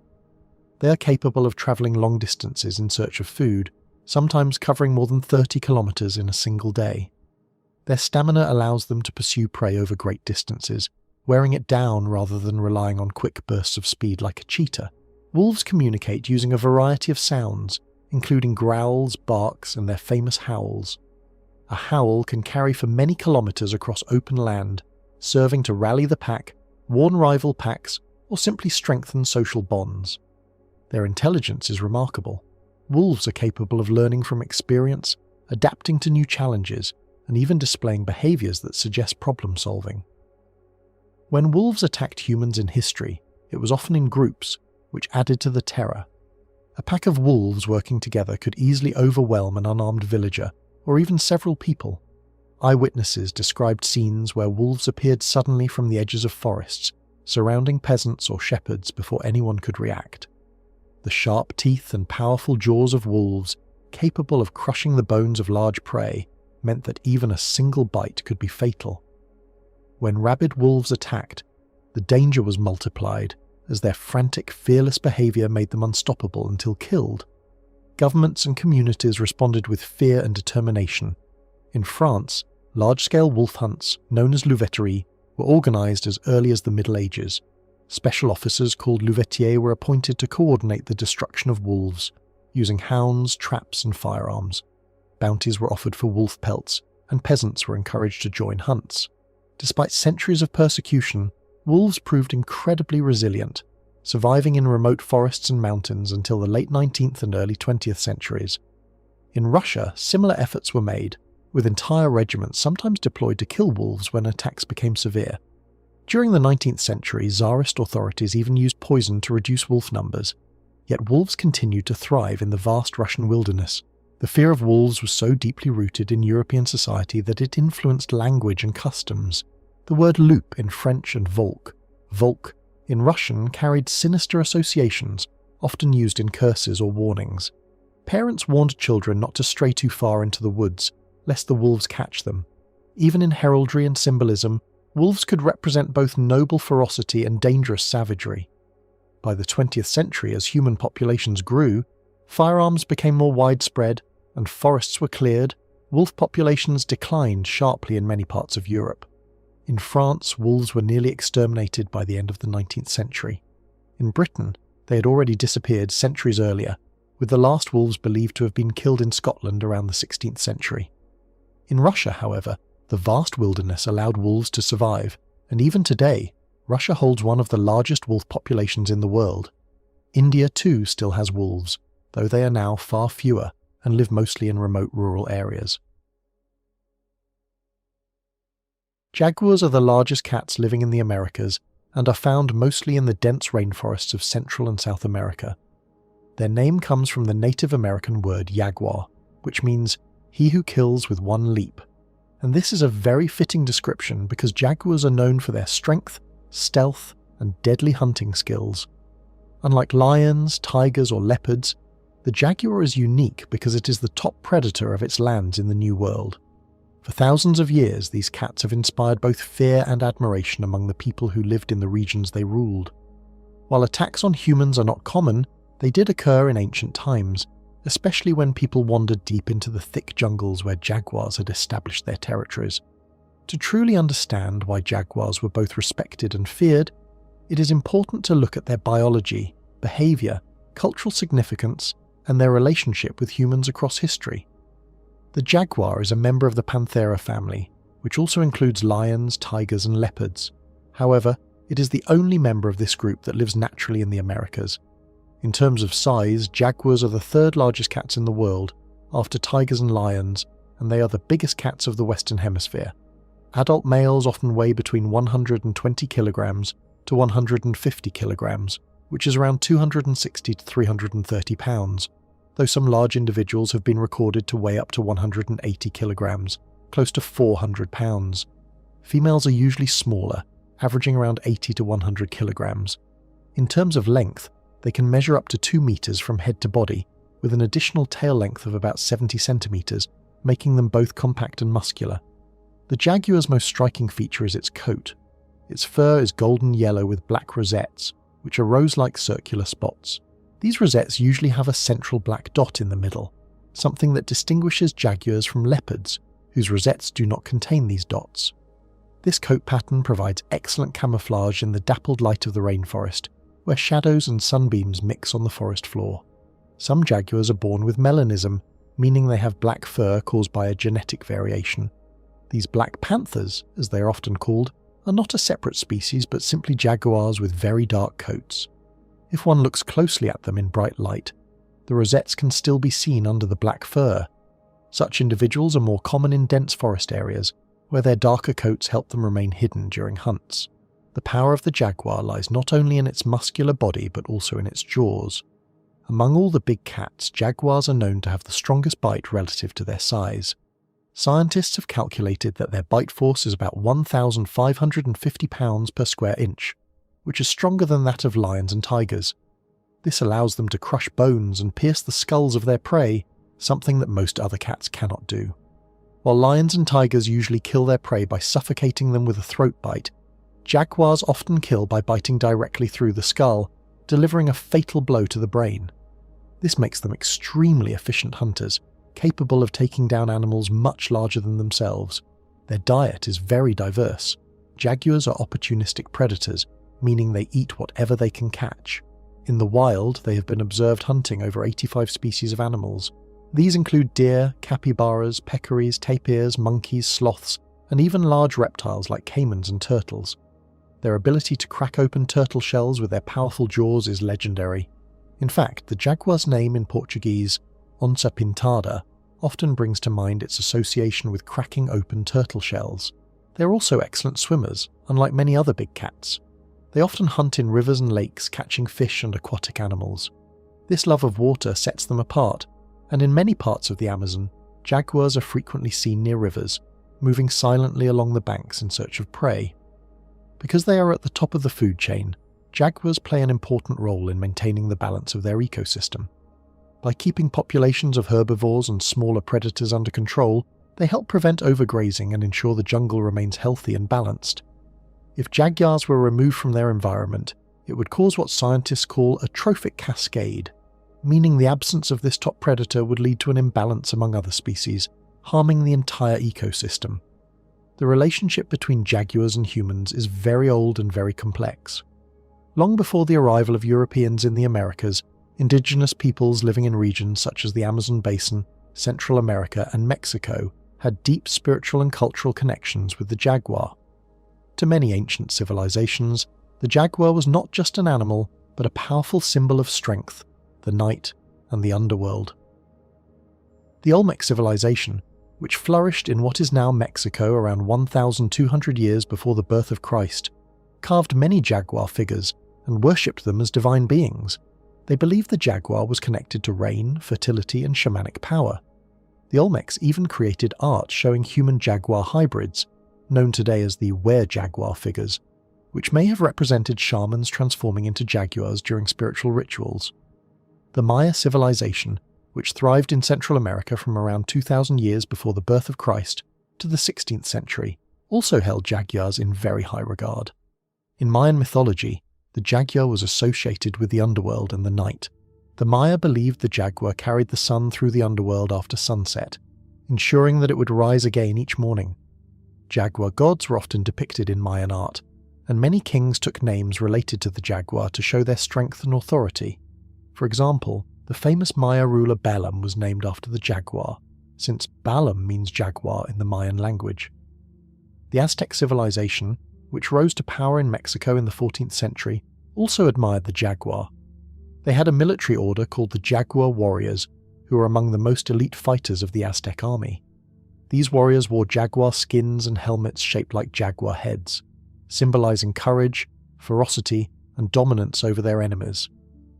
To the Aztecs, the jaguar was not only a powerful creature of the natural world, but also a sacred animal linked to the god Tezcatlipoca, a deity associated with the night sky, conflict, and power.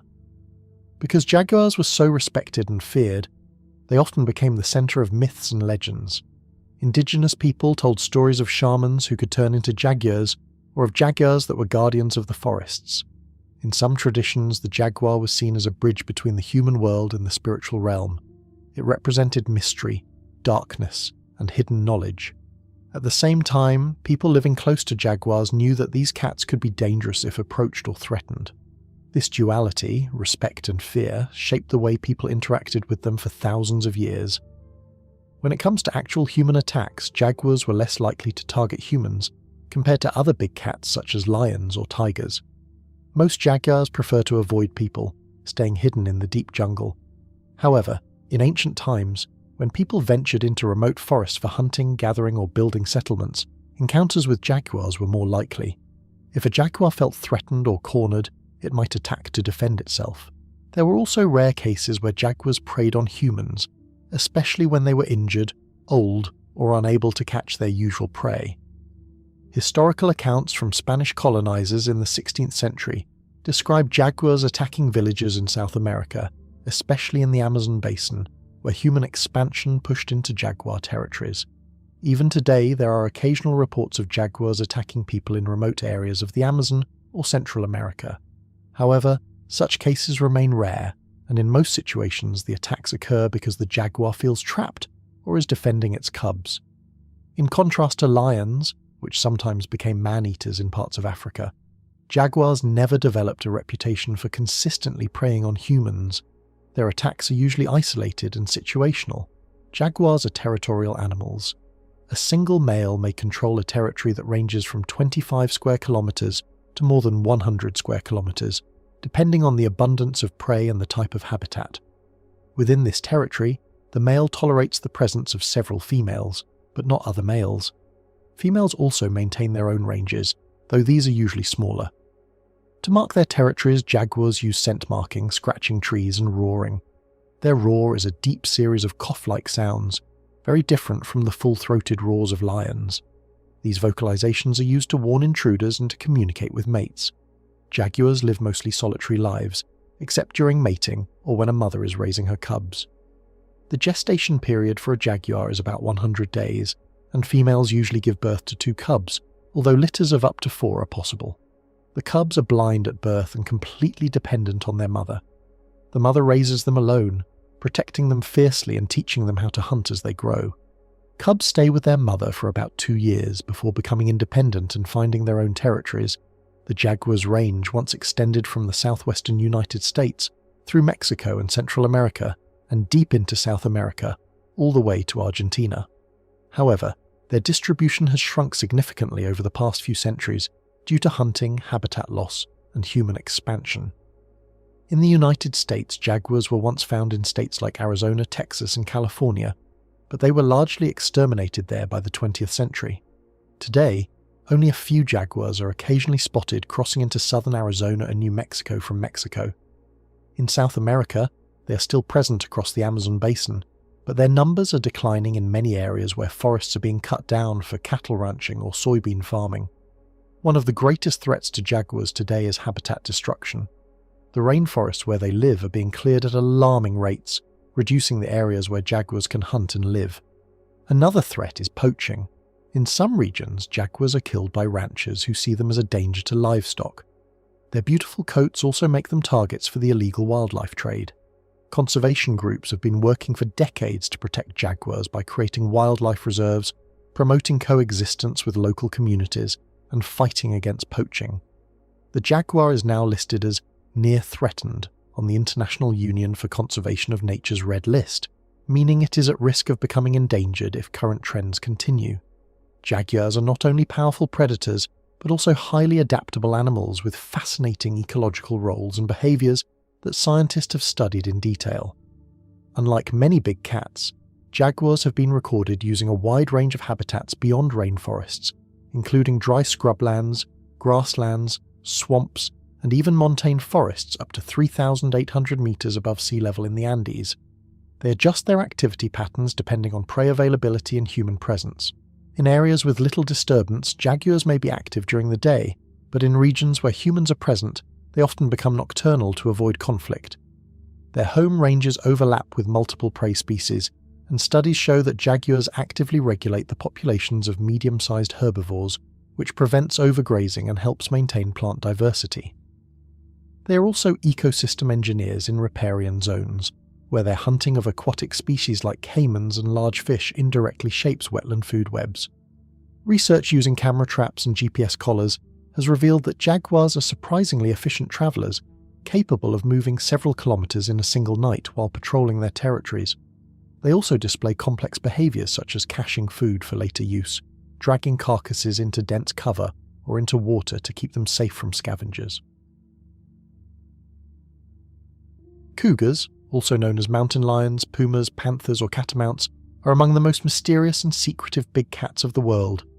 They are large predators that live in both North America and South America, roaming forests, deserts, mountains, grasslands, and even areas close to human settlements. Although they are less likely to hunt humans than some other large cats such as tigers, lions, or leopards, cougars have at times attacked people, and there are records of such encounters across both continents stretching back many centuries. These animals inspire both fear and admiration, and their story is deeply tied to the landscapes they inhabit, the prey they hunt, and the myths and realities of their relationship with humans. The cougar has many names, more than almost any other animal in the world. In North America, it is often called the mountain lion, especially in the western United States. In Florida, it is sometimes called the Florida panther, while in the Andes of South America, it is commonly called the puma. The scientific name of the species is Puma concolor, which means cat of one colour.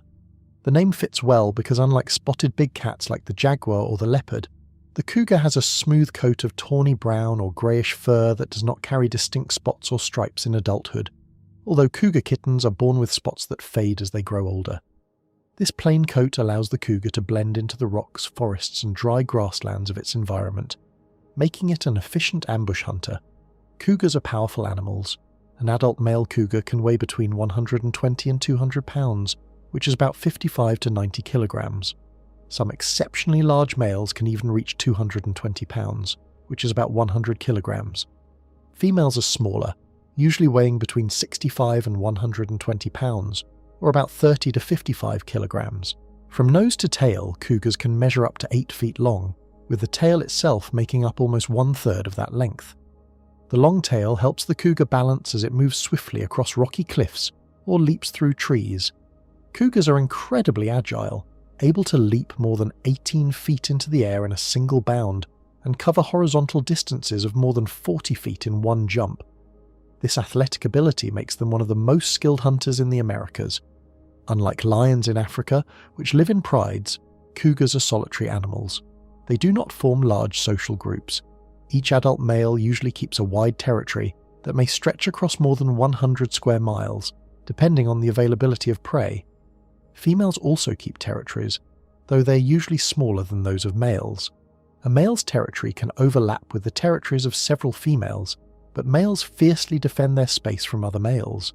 Territorial fights between males can be violent and sometimes deadly, as they compete for access to mates and hunting grounds. Cougars communicate with each other through scent markings, claw marks on trees, and vocalizations. While many people imagine that cougars roar like lions, they cannot roar. Instead, they produce sounds such as hisses, growls, whistles, chirps, and a high-pitched scream that has been compared to the cry of a woman.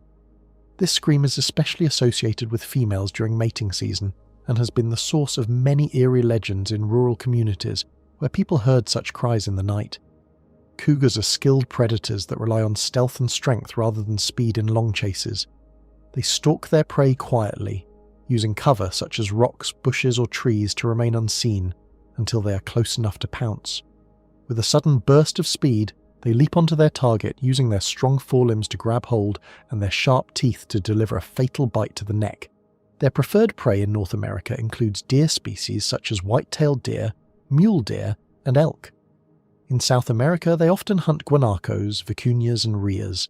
However, cougars are highly adaptable and will feed on smaller animals when larger prey is not available, such as rabbits, hares, rodents, raccoons, and even insects. They are capable of bringing down animals much larger than themselves, and in areas with livestock, cougars have been known to kill sheep, goats, and young cattle, which has often brought them into conflict with ranchers and farmers. Because cougars prefer wild prey, they rarely hunt humans. Most encounters between humans and cougars result in the animal fleeing rather than attacking. These cats are naturally wary of people and avoid human presence whenever possible. Still, there have been recorded cases where cougars attacked humans, sometimes fatally. These cases usually occur in areas where the cougar's natural prey has become scarce, forcing the animal to take risks, or in situations where the cougar becomes accustomed to human presence and loses its natural fear. Young cougars, in particular, are more likely to attack humans because they are inexperienced hunters and may mistake people for potential prey. In other cases, cougars may attack when they feel cornered, threatened, or when defending their young.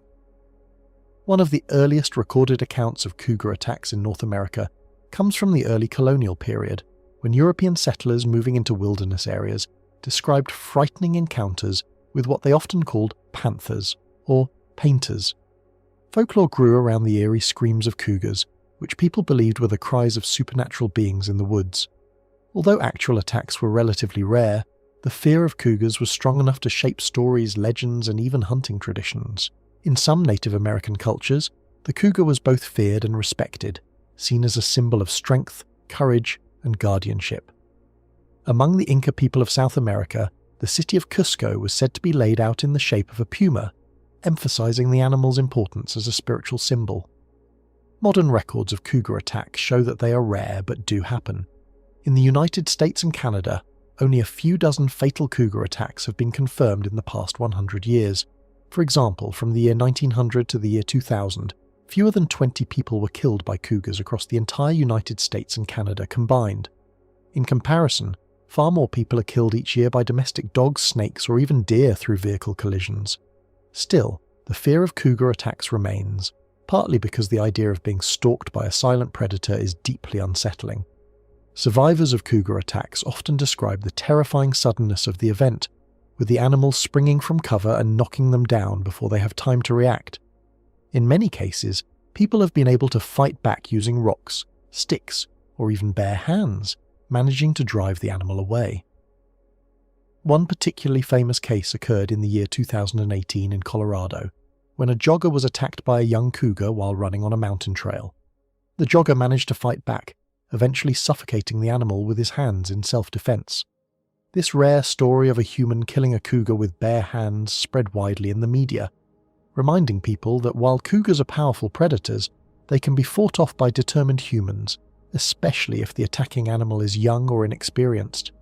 In other cases, however, attacks have led to severe injuries or death, particularly in situations where children were involved, as cougars may see small humans as easier prey. Cougars live across a huge range, more extensive than any other wild cat in the Western Hemisphere. Historically, they roamed from the Canadian Yukon in the far north all the way down to the southern tip of South America in Chile and Argentina.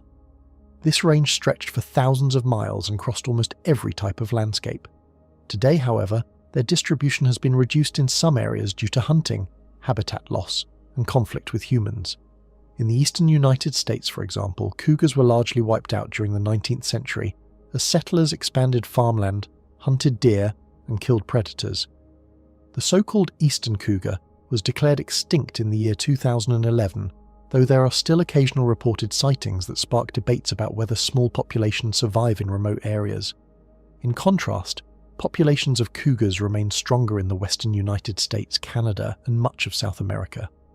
In places like Yellowstone National Park, the Rocky Mountains, the Andes, and Patagonia, cougars continue to thrive, preying on deer, elk, and other animals. In some regions, their numbers have even begun to recover thanks to conservation efforts, legal protections, and the return of wild prey populations.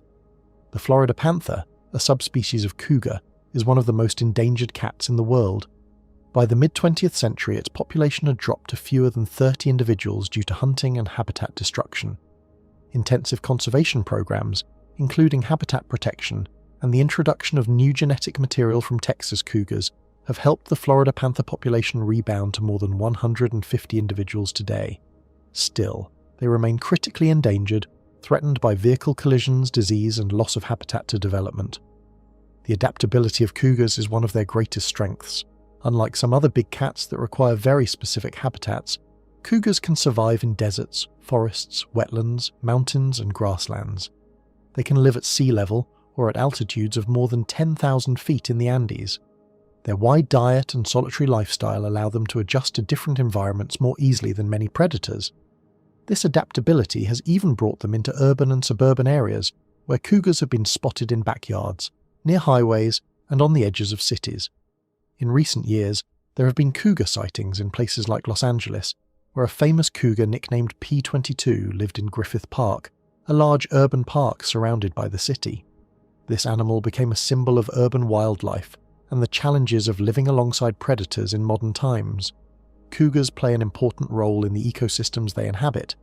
As apex predators, they help control populations of deer and other herbivores, which in turn influences vegetation growth and the overall balance of the environment. Studies in Yellowstone and other areas have shown that when large predators like cougars are removed, deer and elk populations can grow unchecked, leading to overgrazing and damage to plant life. The presence of cougars helps keep ecosystems healthy and diverse, benefiting not just plants, but also many other animal species. Despite their ecological importance, cougars continue to face threats from humans. In many parts of their range, they are hunted either legally or illegally. In some states of the United States, cougar hunting is allowed under regulated seasons to control populations and reduce conflicts with livestock owners. In South America, particularly in areas with sheep farming, cougars are sometimes killed to protect livestock. Road accidents also pose a major threat, especially in places like Florida, where busy highways cut across the remaining habitats of the Florida panther. Habitat loss due to urban expansion, mining, and agriculture continues to shrink the areas where cougars can live and hunt freely. The relationship between humans and cougars is therefore a complex one. On the one hand, there is fear, fueled by stories of attacks and the cougar's image as a dangerous predator. On the other hand, there is admiration for its strength, beauty, and survival skills. Many indigenous peoples of the Americas held the cougar in high regard, seeing it as a sacred animal, a spirit guide, or a protector. In modern culture, the cougar often appears in sports team names, mascots, and as a symbol of wilderness and resilience. At the same time, conservationists emphasize that cougar attacks on humans are extremely rare, and that most cougars want nothing to do with people. They argue that coexistence is possible if humans respect the animal's space and take simple precautions, such as not leaving pets or livestock unguarded in cougar habitats and avoiding hiking alone in areas where cougars are known to live. When looking at the facts, the number of cougar attacks on humans is small compared to the many encounters that end peacefully. Since the year 1900, fewer than 100 fatal cougar attacks have been documented in all of North America. In South America, attacks are even rarer, though there are reports of cougars killing or injuring people in rural communities, especially in the Andes where human settlements overlap with cougar territories. The low number of attacks is remarkable, given the wide range of cougars and the millions of people who live or travel through cougar country every year. This shows that cougars generally do not see humans as prey, though under certain circumstances they may attack. Their occasional attacks have kept the cougar in the imagination of people as a shadowy predator of the wilderness. The idea of being watched by a cougar, unseen until the last moment, has fueled both caution and fascination. Unlike bears, which often raid campsites for food, or wolves, which sometimes travel in visible packs, the cougar is nearly invisible in its movements. Its strength lies in its silence, patience, and sudden bursts of power. This makes it one of the most enigmatic animals of the Americas, a creature both feared and respected, tied deeply to the natural history of the continents it inhabits.